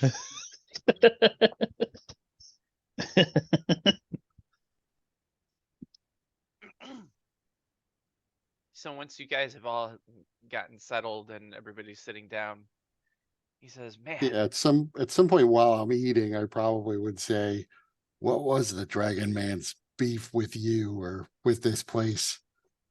That he came in force with like a small army of undead and a dragon. you guys remember when Wilfred was injured and I asked you guys to help with the wound? Nope. Yep.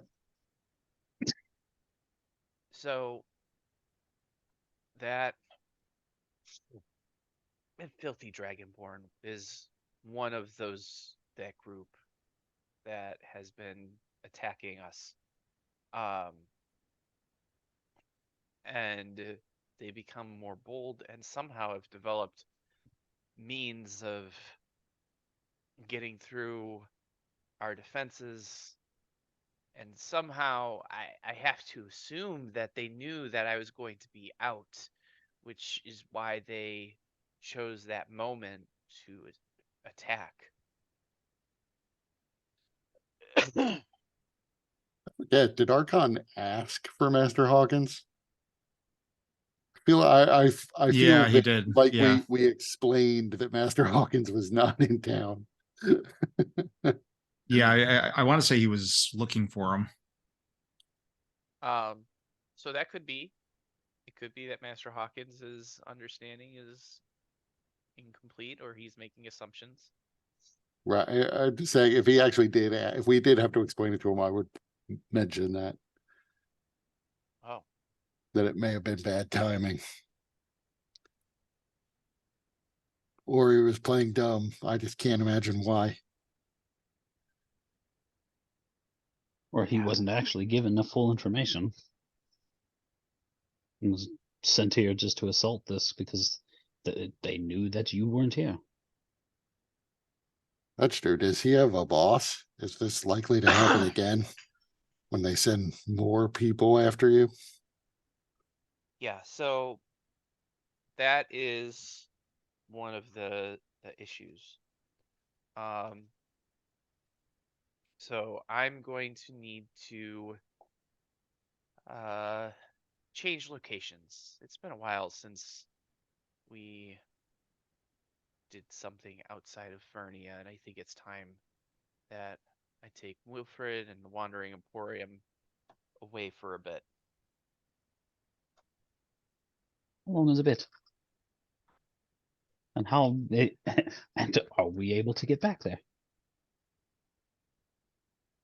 So typically, if you had a token, you would be able to arrive at the 7 Golden Seals, regardless of where it is, where it physically is. But as part of the adjustments that need to be made, all extra dimensional travel is going to be prohibited for some time. So I can't say for how long. It could be a few days, it could be a year, it could be 10 years. But this issue needs to be addressed before anybody else gets hurt.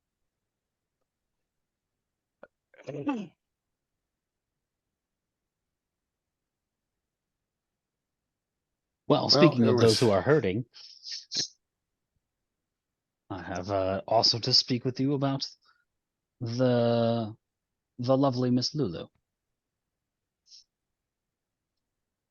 Why do you want to talk about Lulu? Because she needs help.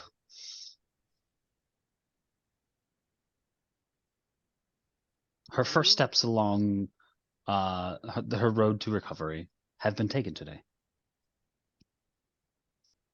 What do you mean? Well, she's cursed very badly by the demonicker.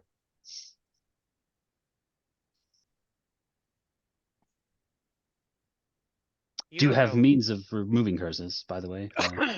Should I ask? Or know somebody who does? I can't remove or heal Lulu of what is afflicting her. But It does require it, more effort. Yes. it's really nice that you're trying to be helpful. I bet that you are the type that donates a good portion of your income to the needy. But That requires me to have an Lulu- income. But Lulu is exactly where she needs to be, as she needs to be. I beg to differ. I must disagree with you. You are free to disagree, but it doesn't matter. It doesn't change the She facts. she has for the first time in I don't know how long, a clear mind right now. Oh boy.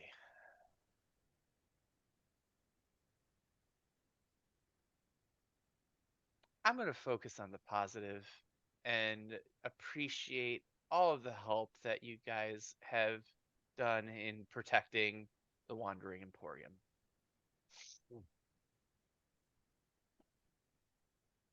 So, I kick Takash under the table and say, "Told you."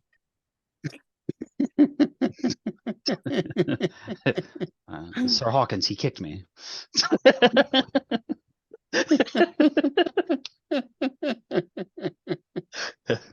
Right here under your table, by the way. It's the kind of people you bring here.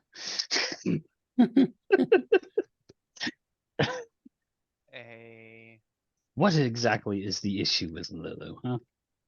Fill me in. Why is it that you wished for her not to be healed?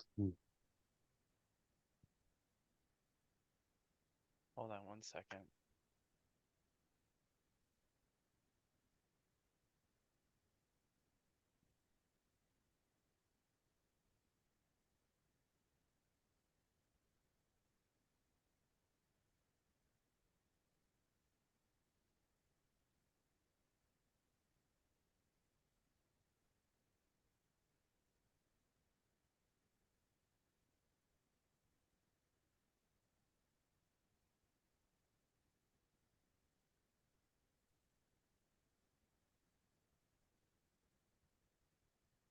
Okay. Sorry, go ahead. Oh, I asked him to give me the story. There's no time for the story. Is there not? We're eating. We can't leave for a couple of days. That's actually not true. I have spoken with Tallow. I know why you came here, and I have made arrangements for your demon grinder to be repaired immediately. It should be ready probably as we speak. Well, that's excellent. We can get back on the road. I'm sorry we won't be able to visit back here again, most likely. No. And that's another thing. I know that you guys you've taken on pretty large task. And I want to be able to repay your kindness in saving who you could and protecting this place from that fucking dragonborn. So one thing that I can do is I can make sure that I have you and your vehicle teleported to anywhere that you would like. Even outside of Fernia if you want. I don't know what it is that you guys are doing exactly. I think I have some ideas. I've been trying to give you guys, uh, just kind of. Well, I've been busy. There's a lot of things that have been going on, but I can put you anywhere you want, anywhere you want. In addition, if there's anything I can do to help you, please let me know. And I will make every effort to be able to provide you with what you need.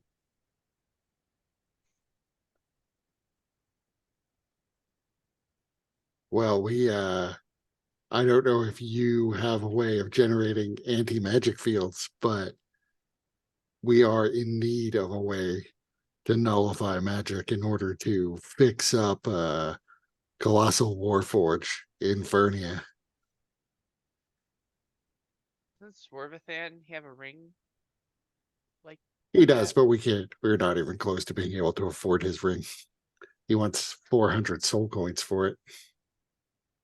It's actually a pretty reasonable price. Um. Okay.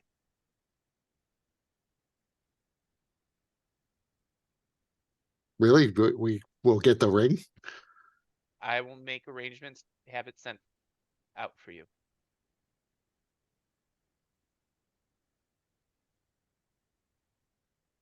Well, I I have to say I find that unexpectedly generous. I mean, I know we took care of the Dragonborn and his undead, but I wasn't expecting that level of a reward. That's amazing. Well, Best of luck to you and to Wilfred. I hope I hope we do get to come back here at some point. that would be wonderful. You guys will always be welcome guests. Uh, and uh, and and and also I can't let you guys leave without giving you a couple sodies. And so he makes sure that I mean the damn things that will explode the moment we leave this place. Say overheat. no, so each one of you a servant comes from out of nowhere. Uh, little kobolds uh bearing silver platters, and each of like there's one next to each of you that has just kind of appeared from the shadows, and each of them raises uh a the platter and reveals a potion of excellence and a dozen little debbies.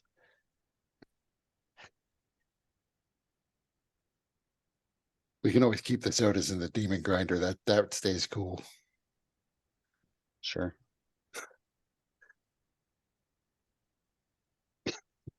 Like examining this plastic bag. Pick it up. Do you eat these? Yeah, they're delicious. Just bite into the plastic. You I don't you think it gotta take works. you gotta take that off. Take That it's on the inside. That's the treat. like a banana. Got it. Yeah. Ignore that. Oh, oatmeal cream pies, just like bananas. Um. So, do you guys know where you want me to drop you off? So I What's sort of the- forget. Do we need anything else to go back to the Warforged Colossus and get it operating? Wasn't there something we had to like cover up someone's like heritage blood something? You said Uh, outside of Fernie. Yeah, or just not go back. Yeah, you guys could make the choice to just In the leave things campaign. as they are and end the campaign. Surprise, that's the finale.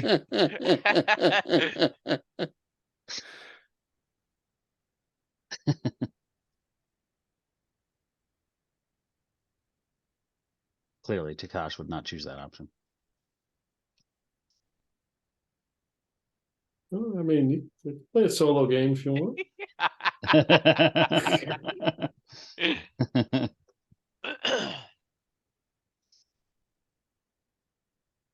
I just forget if we need to get anything else before we try to repair the Warforged Colossus. So the Warforged Colossus, you need three things. One, you need the anti-magic field in order to attempt to repair the self-repair mechanism. Then you need to have a docent to serve as a secondary mind Right. to help pilot the vehicle, which um, That's Blade Shields. Blade's shield has offered to be that, since it doesn't have to be a traditional docent, it just has to be some kind of sentience. The other thing you need is either a key that allows you to register as a dragon marked house member of House Cannith, or some other way of either producing a House Cannith dragon mark or replicating the signature of one so that the pilot can actually pilot the Warforged Colossus. Waterdeep's nice this time of year. Where? Wrong universe. Oh. Well, it's all universes. We go anywhere. I know. Let's go see Mordain the Flesh Weaver. There you go. Finally take care of him. Yeah, get this all done.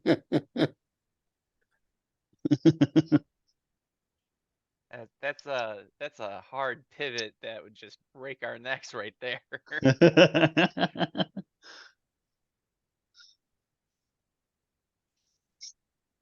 So really, yeah, it's the key and or a dragon marked person from House Cannith that we don't know how to get. But I don't think we have any leads on that either. So You do. do we? I Yeah. don't remember.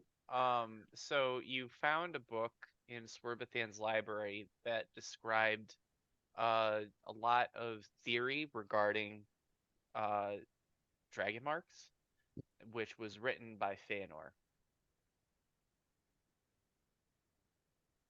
Hmm.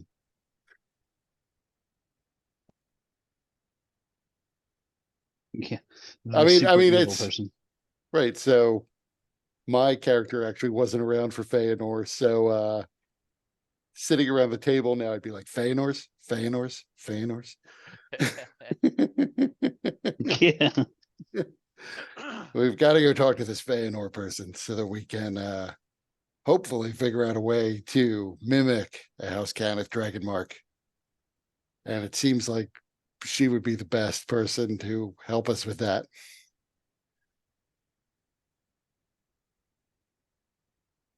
Indeed. Do we have a moment to prepare before we leave? Yeah, you guys can take your time to a degree. We need to move with a sense of urgency, but there's time for you to talk and to figure out what you want to, where you want to be dropped off. Since I don't know anything about this prophecy or whatever, I'll let you guys decide. I shall be paying one last visit to Lulu.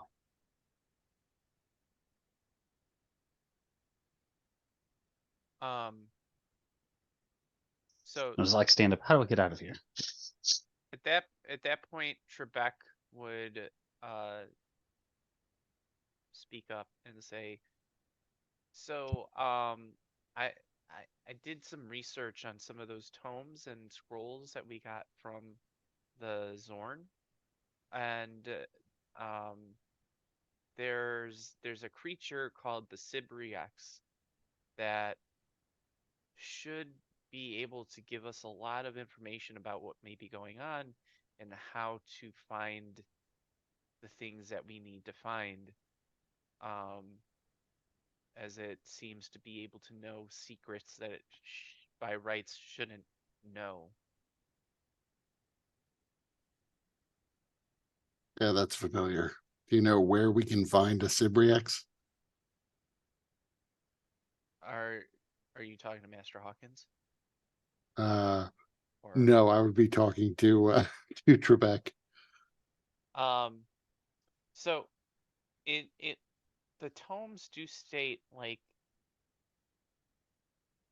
in general, but also I was looking at the map, and the notes made by Haruman, and the Sibriax is actually marked on the map.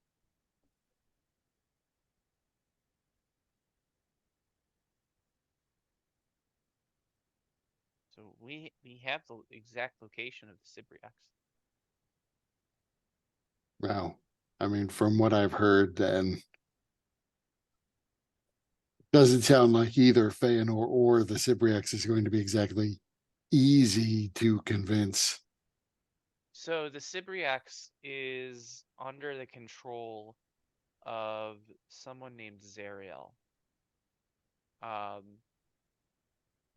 Zariel sometimes is willing to work with people to talk to the Sibriax under, as it's under her control. But so yeah, there might be a way of bargaining with this Zariel. Do we know where we can find Zariel? Is that on the map? No. But from everything that is discussed in the tomes that I read through, she's pretty protective of the Sibriax, and if it is able to do even a portion of what it's said to be capable of, I wouldn't blame her to not leave that creature unguarded. Then it sounds like still the Sibriax is our best lead at the moment. Lux, I would not try to attach Vecna's hand. That may be the most valuable thing we can offer to an evil Sibriax to get its help. Or to the boss of the Sibriax.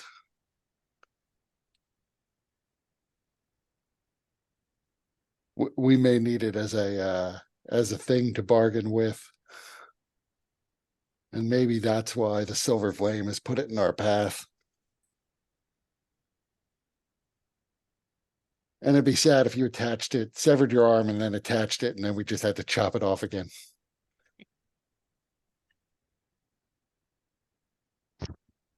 Yeah, we don't have the magic to regrow arms yet. Yeah, that's going to be several Tony deaths before we get there. Yeah, man. Yeah. I may give up before that happens.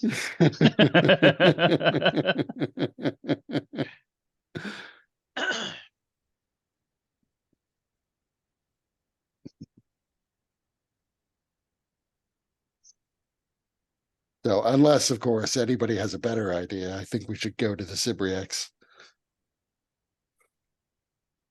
Yeah, I mean, seems it's probably your best bet. All I really know about this Feanor person is that she created an evil ring.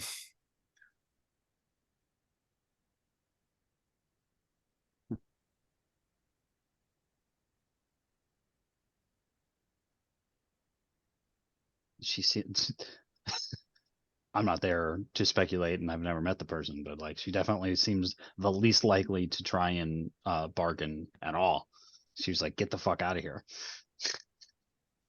Oh, if I just give you a ring, you leave. Fine, here.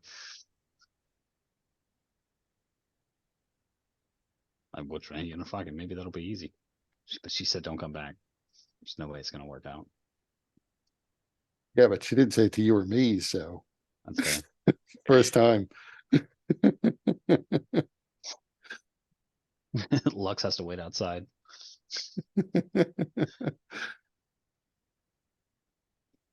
She recognized the demon grinder though. We had to walk in.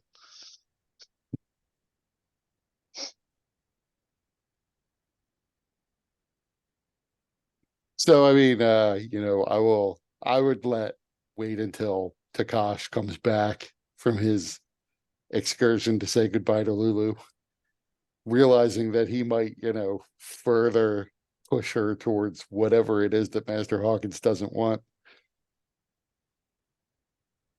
But it's like same day, so I'm figuring he's like out of spell slots, or else he would have spent them all already. No, I have another. All right, so you make your way over to Lulu's apothecary, and she notices you from the window, and as you approach, she opens the door. Oh, hey, Takash. Um, How are you feeling? come on, come in, come in. Yeah, I'll step in. What do I owe the pleasure that you would come to visit me again? I just wanted to check and see how you were doing. Oh, I'm doing very well right now. Um, I've just been writing. Something I haven't done in a very long time is write. So What I've are you been, writing? well, I'm trying to just get my thoughts together. Like I I'm worried about this effect not Can I see your lasting. writings? You wanna read what I wrote? Some of it, at least. Well, th- some of I'm them just are making fine. sure she's not like a dark urge man. All right. So all she's writing is murder, murder, murder.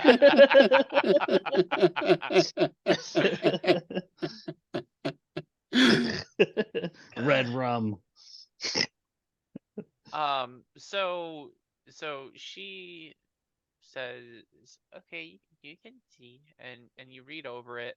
It just seems to be random thoughts and musings, and seems to be like she's trying to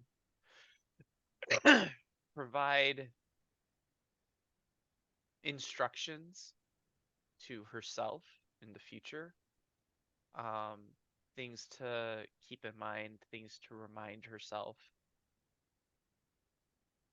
It's pretty clear that she's very worried about losing this clarity that she's been granted. So I'll say like, all right. So, I believe that Master Hawkins is going to be moving this place, removing it from the hells. So, Oh, well, that might be nice for a change of pace. indeed. But it also means that I won't be here to check in on you. You should probably go to Master Hawkins and request his help.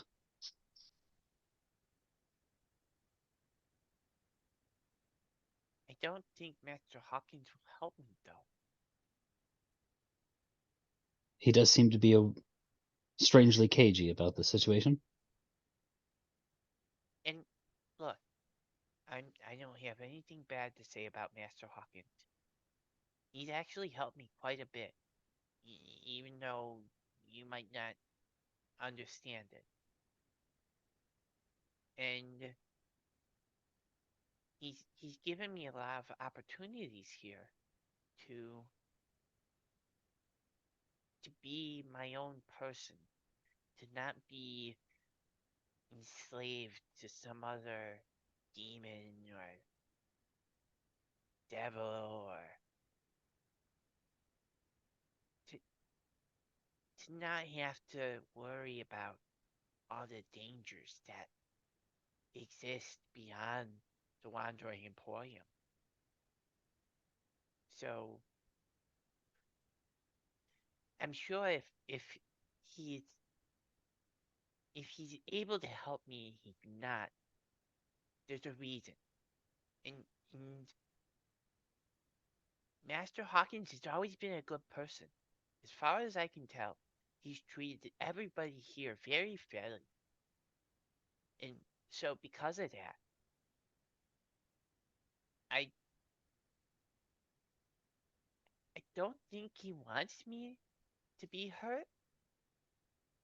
So yeah, that's what I got.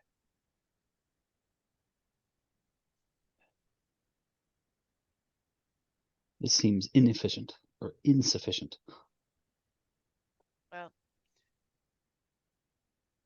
you just gotta have faith sometimes. When somebody treats you well, like you've treated me well, you give them the benefit of the doubt.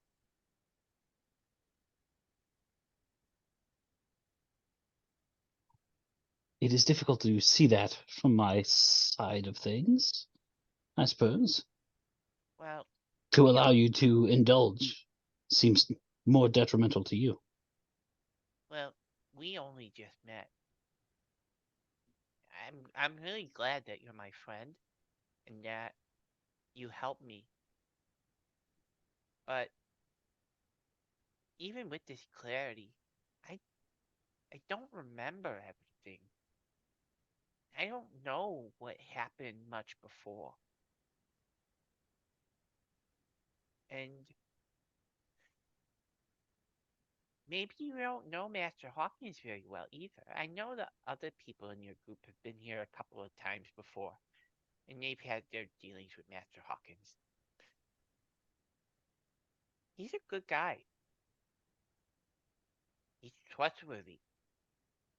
He's fair. He knows a good bargain when he sees it. And he's created this thing, this wandering emporium. And it is an oasis in this dark place, this Fernia. And that's a good thing.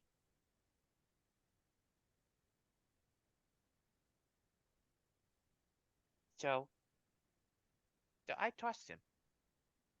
I have faith in him.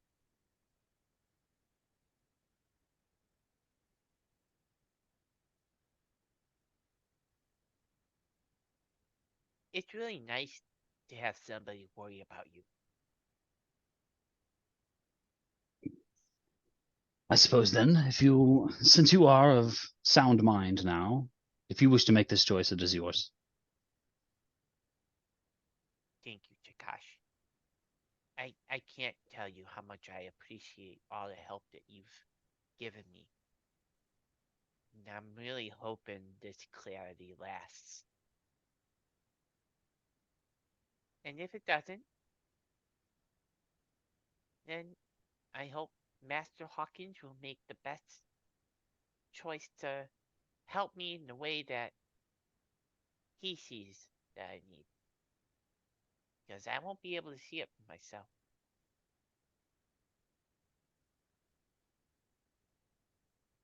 Take care of yourself. You too, Takashi. Be careful. There's been a couple of times where people have come here with the group, but then they don't come back. I hope that doesn't happen to you. We all just live in a dramatic story, so if I die, know that it shall be brilliantly. Okay. You take care of yourself, Takashi. Good day. And I'll leave.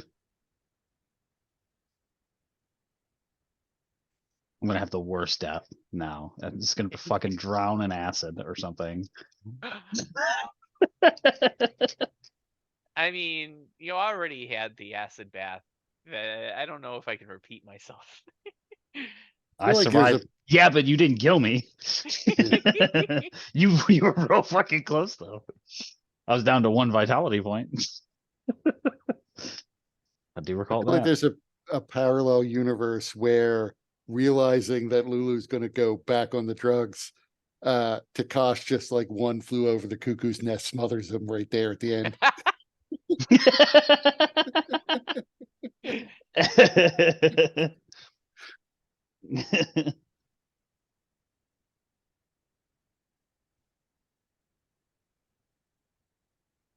Alright, so you go back to the 7 golden seals?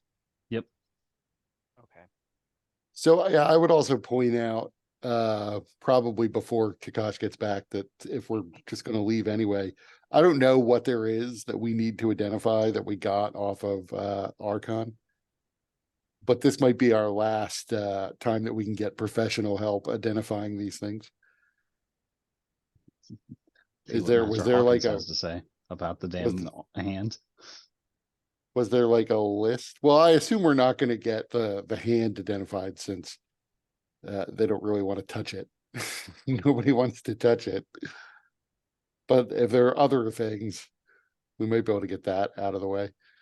Yeah, We're so- probably not going to have a massive need for soul coins, so it might be worth spending them here. Although they're useful also in like getting rid of exhaustion. So maybe retain as many as we can for those purposes. And the two things that you haven't identified are the battle axe that Archon used and the armor. And yeah, if you bring that to Master Hawkins's attention, he is able to identify them himself. So the armor is obsidian flint dragon plate. And so in addition to being plate armor, it grants a +2 bonus to AC and resistance to poison damage, as well as advantage on ability checks and saving throws to make made to avoid or end the grappled condition on yourself.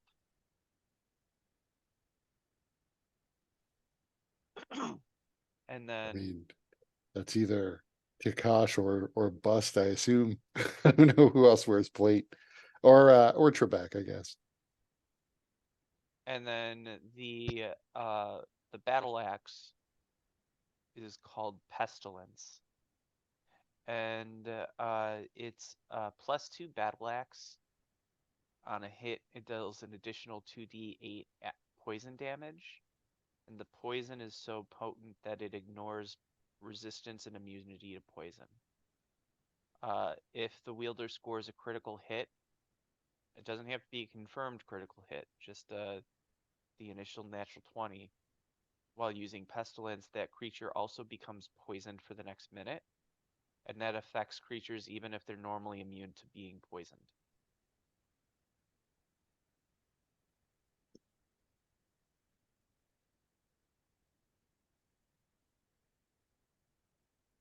Sell them. I'm not gonna use them. Takash is quite happy with his current plate armor and weapon. I mean, the plate armor would technically, so it would expose Trebek to critical hits because right now he's wearing adamantine plate armor. But his armor class would be better, and escaping grapples is not something he has any particular expertise at. And resistance to poison is nice. In case he accidentally hits himself with that battle axe. Oh wait, it ignores that.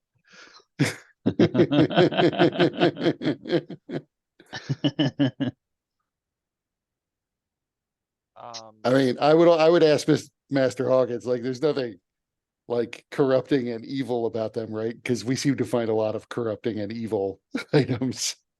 No, none of these items are corrupting or evil. None of them have any curses or anything. They just require attunement. And Trebek So I would mean, say, I would, yeah, I mean, I would say I don't know what Trebek would feel about the fact that they came from Archon, but they are, Heaven's Fall has a ranged attack that's good for him, but he also has the Rifle of the Damned, and Heaven's Fall is not +2 to hit, so he'd hit a little more often. yeah, and there'd be the additional damage. And so Trebek, he would say, yeah, Heaven's Fall it is a holy weapon, and it is to be respected, but this Pestilence seems quite powerful, and branded one, as you had mentioned before, in this place we can't pass up anything that might give us an advantage.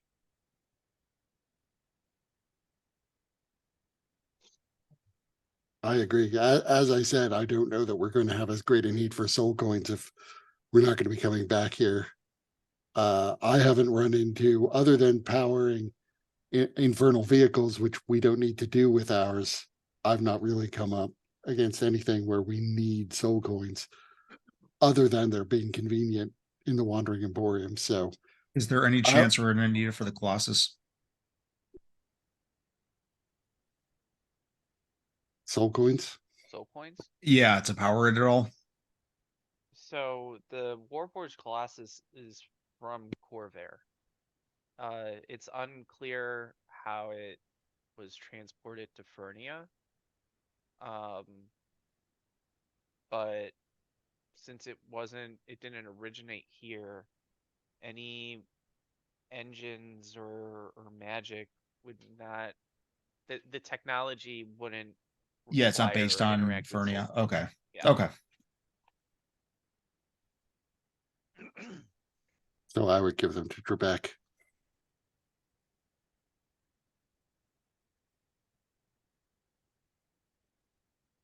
So yeah, he would put on the armor and he would take pestilence. He wouldn't want to sell Heaven's Fall, but he would be willing to part with I mean, he has a silvered greatsword and he has his adamantine armor. I mean, technically, the adamantine armor probably belongs to Lux, since it was Solomon's beforehand. Fair. I mean, we can also just store them in the demon grinder. Maybe we'll find a use for these items still. We don't have to get rid of them. Equip our next follower. Or have a Next backup character. in case something happens. For whenever the Vrock is an adolescent, able to fit in the armor.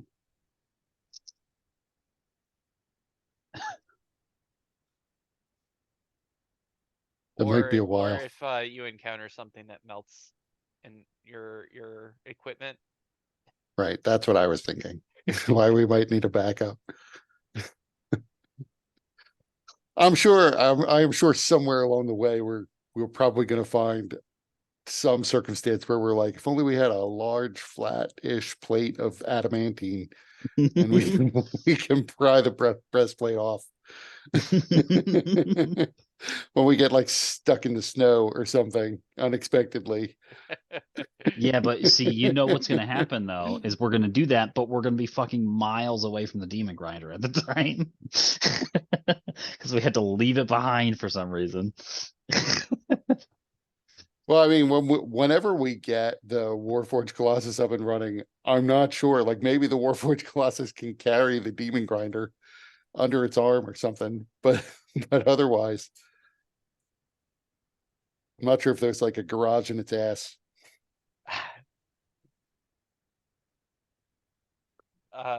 You guys ever see Megas XLR? No, I don't think so. It's an old Cartoon Network cartoon with these random rednecks who managed to get a hold of an alien giant mech, and they rework it so that the head of the mech is their like Cadillac. So There you go. He can wear the demon grinder as a hat. yeah. It like folds away and then there's a face inside. Fucking Voltron.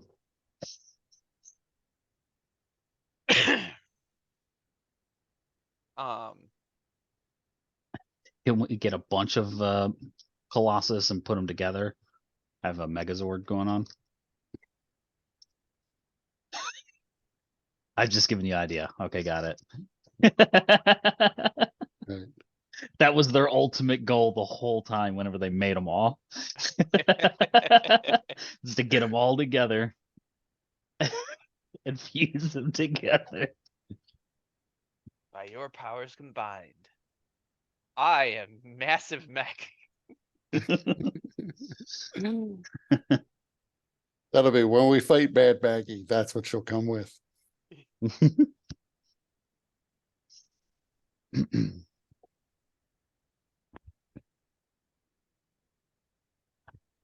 So, but for now, we need the Demon Grinder. So, I would take out the map and figure out where the Cyberx is supposed to be, and point that out to Master Hawkins, and say, well, once we talk to Tallow and get our Demon Grinder, that's where we're going to want to go. Okay. Yeah. And also, I should put on pants. I think you're fine as is. It's gonna be hot where we're going.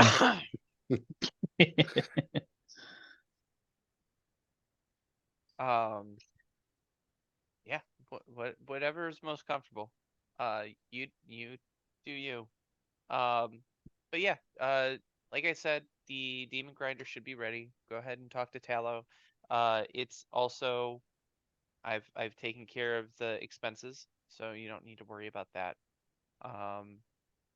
And once you have your Demon Grinder and you've taken care of any other business that you have here, and I will put you right next to the spot that you marked on the map. So, do we go to the Charms and Harms to get the ring? Oh, here it is. And Master Hawkins presents it.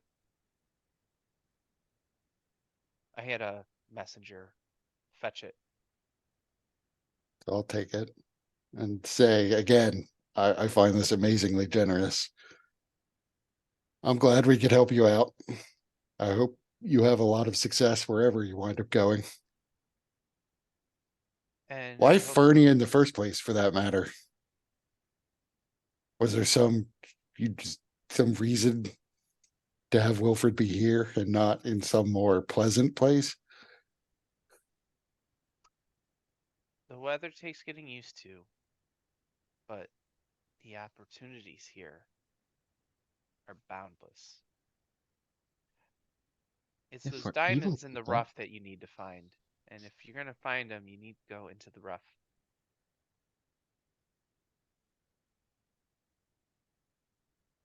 Well, I haven't seen those opportunities myself, but that's probably Not- why I don't have a Wilfred.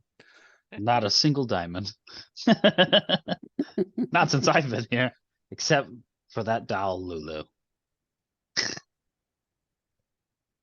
Yeah. I would have rolled my eyes at that.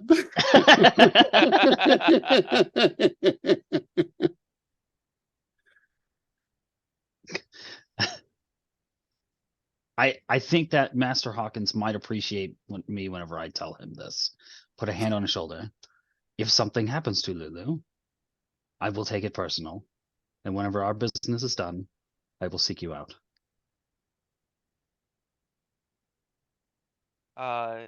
So Master Hawkins, he peels your hand off of his shoulder, and he looks at you with a stare that would just turn most hearts to just stone. And it's at that point that you realize just how large of a man Master Hawkins is, because normally he doesn't seem like his size. He's kind of a quietness to the way that he carries himself.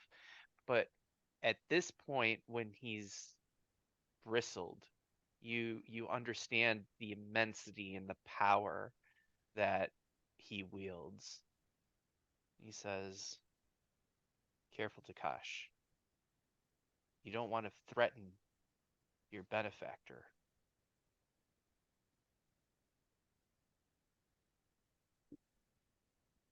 Lulu trusts you, and I hope she is right to. That is all. I have zero enmity towards you. Then perhaps you should find a different way of saying things.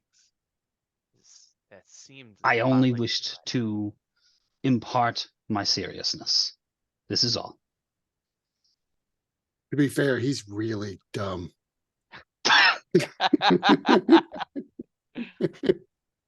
I say, who is? You can't talk about him like this, right in front of him.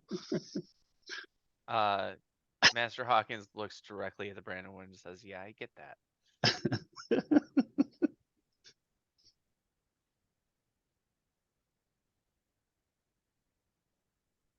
Gosh, it's like, oh, I guess Hawkins agrees that he's really dumb.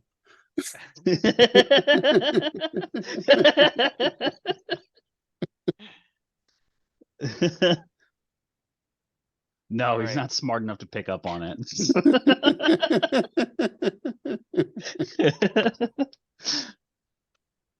All right. So, is there anything else that you guys want to do here before you take off?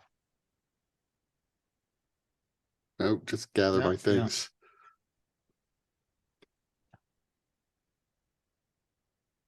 Okay. So Master Hawkins sends his goodbyes.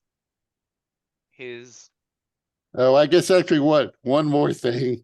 How does this ring work? Don't want to get there and be like, oh, we have no idea. Yeah, good question. And then Master Hawkins explains how it functions, and I will make sure that the write-up is in the journal. Because if it's like, the susser flower from Baldur's Gate, then I probably don't want to hang on to this. Because I'm a commoner. No, it'll be activatable. Is that word? It's capable of being activated and deactivated.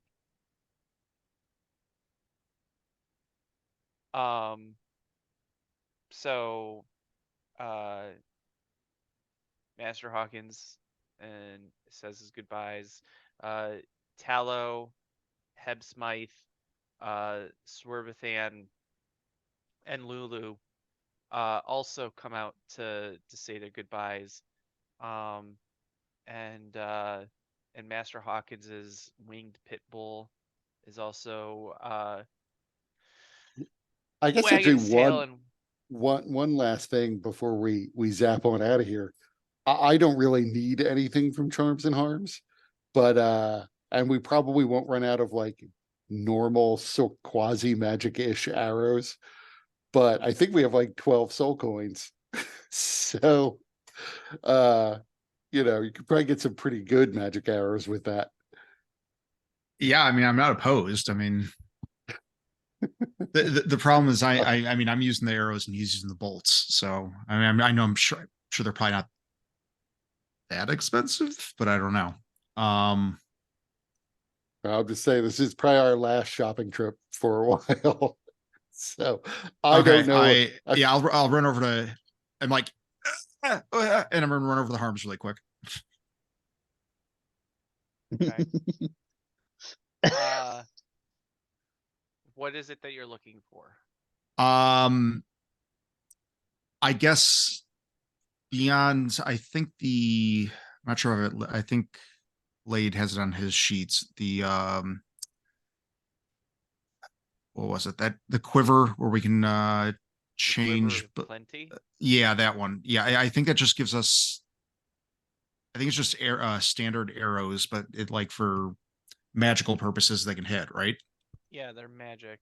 Okay, so I was hoping to see if they have any kind of, I don't know,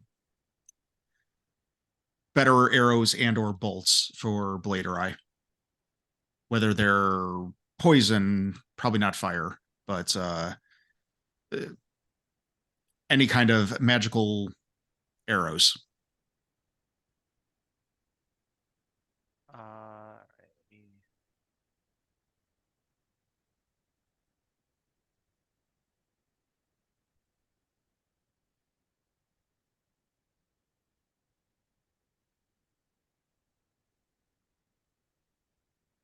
Yeah, I looked up this Megas XLR, and this looks like quite a show hawk. It's amazing. Bruce Campbell makes a guest appearance as When was this? uh, You describing this, I assumed it was 90s, but looking at this, I think it's a lot more recent. it was probably early 2000s. Okay. And Bruce Campbell was his character was a giant head Okay. that like um uh did like he was like the announcer of intergalactic gladiatorial games. Um, so let's see.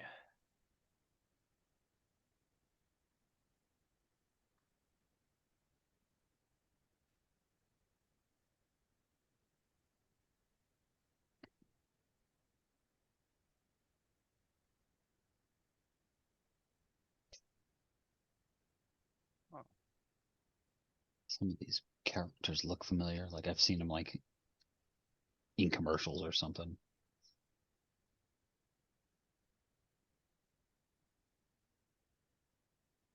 Oh 04, 05.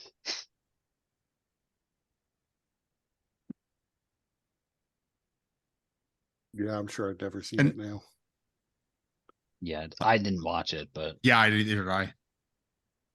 And Hawk, we can always do shopping later if you want. um, Especially when Dustin has a chance to say what he wants. Yeah. yeah, we'll do that over email then. Yeah. And then all right, so everybody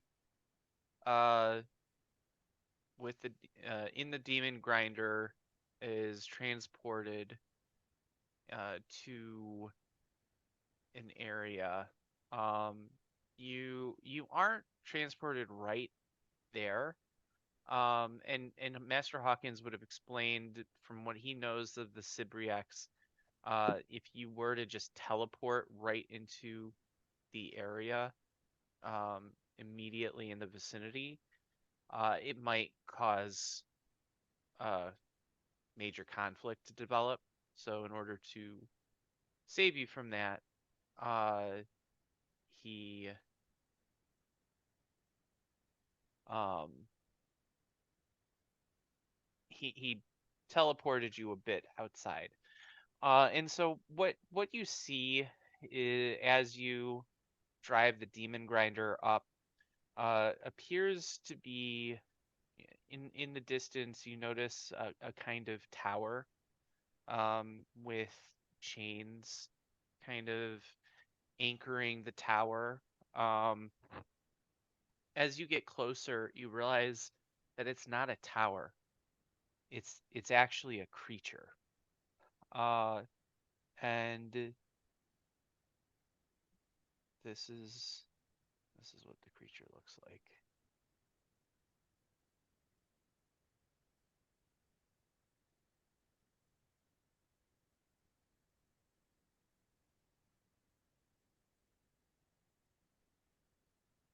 That seems nice.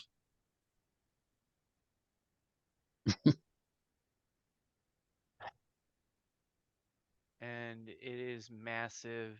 It undulates. Uh, and it is let's see.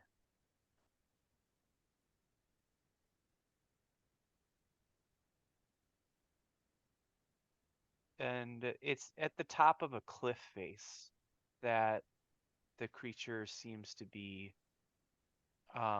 just kind of immobile, chained to the ground, anchored by these chains. And as you get closer, you see a few figures um, in the distance, and they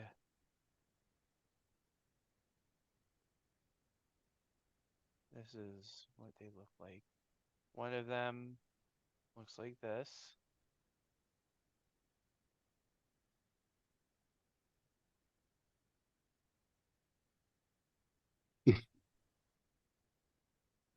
Another one looks like this.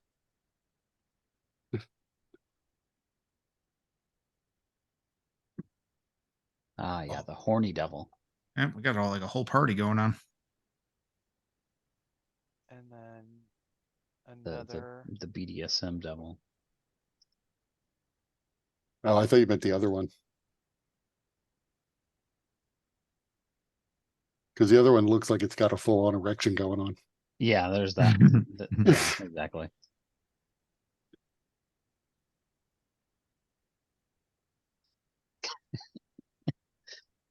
Mike's like, fuck it. Demons, devils, they don't mean shit in this world. I can put them all together.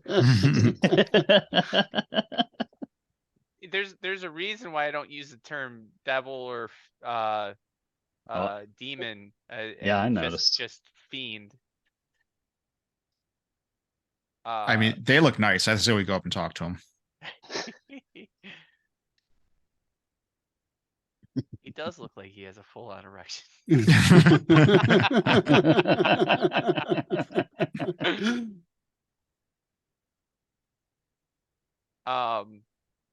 And with that, we'll wrap up there for tonight, because if possible, I'd like Dustin to be present for this part. This possible end of the campaign death. Where we debate them about the merits of stepping down and just let us talk to them. Yeah, I mean, I assume we have to negotiate with their boss. So it's basically take us to your leader.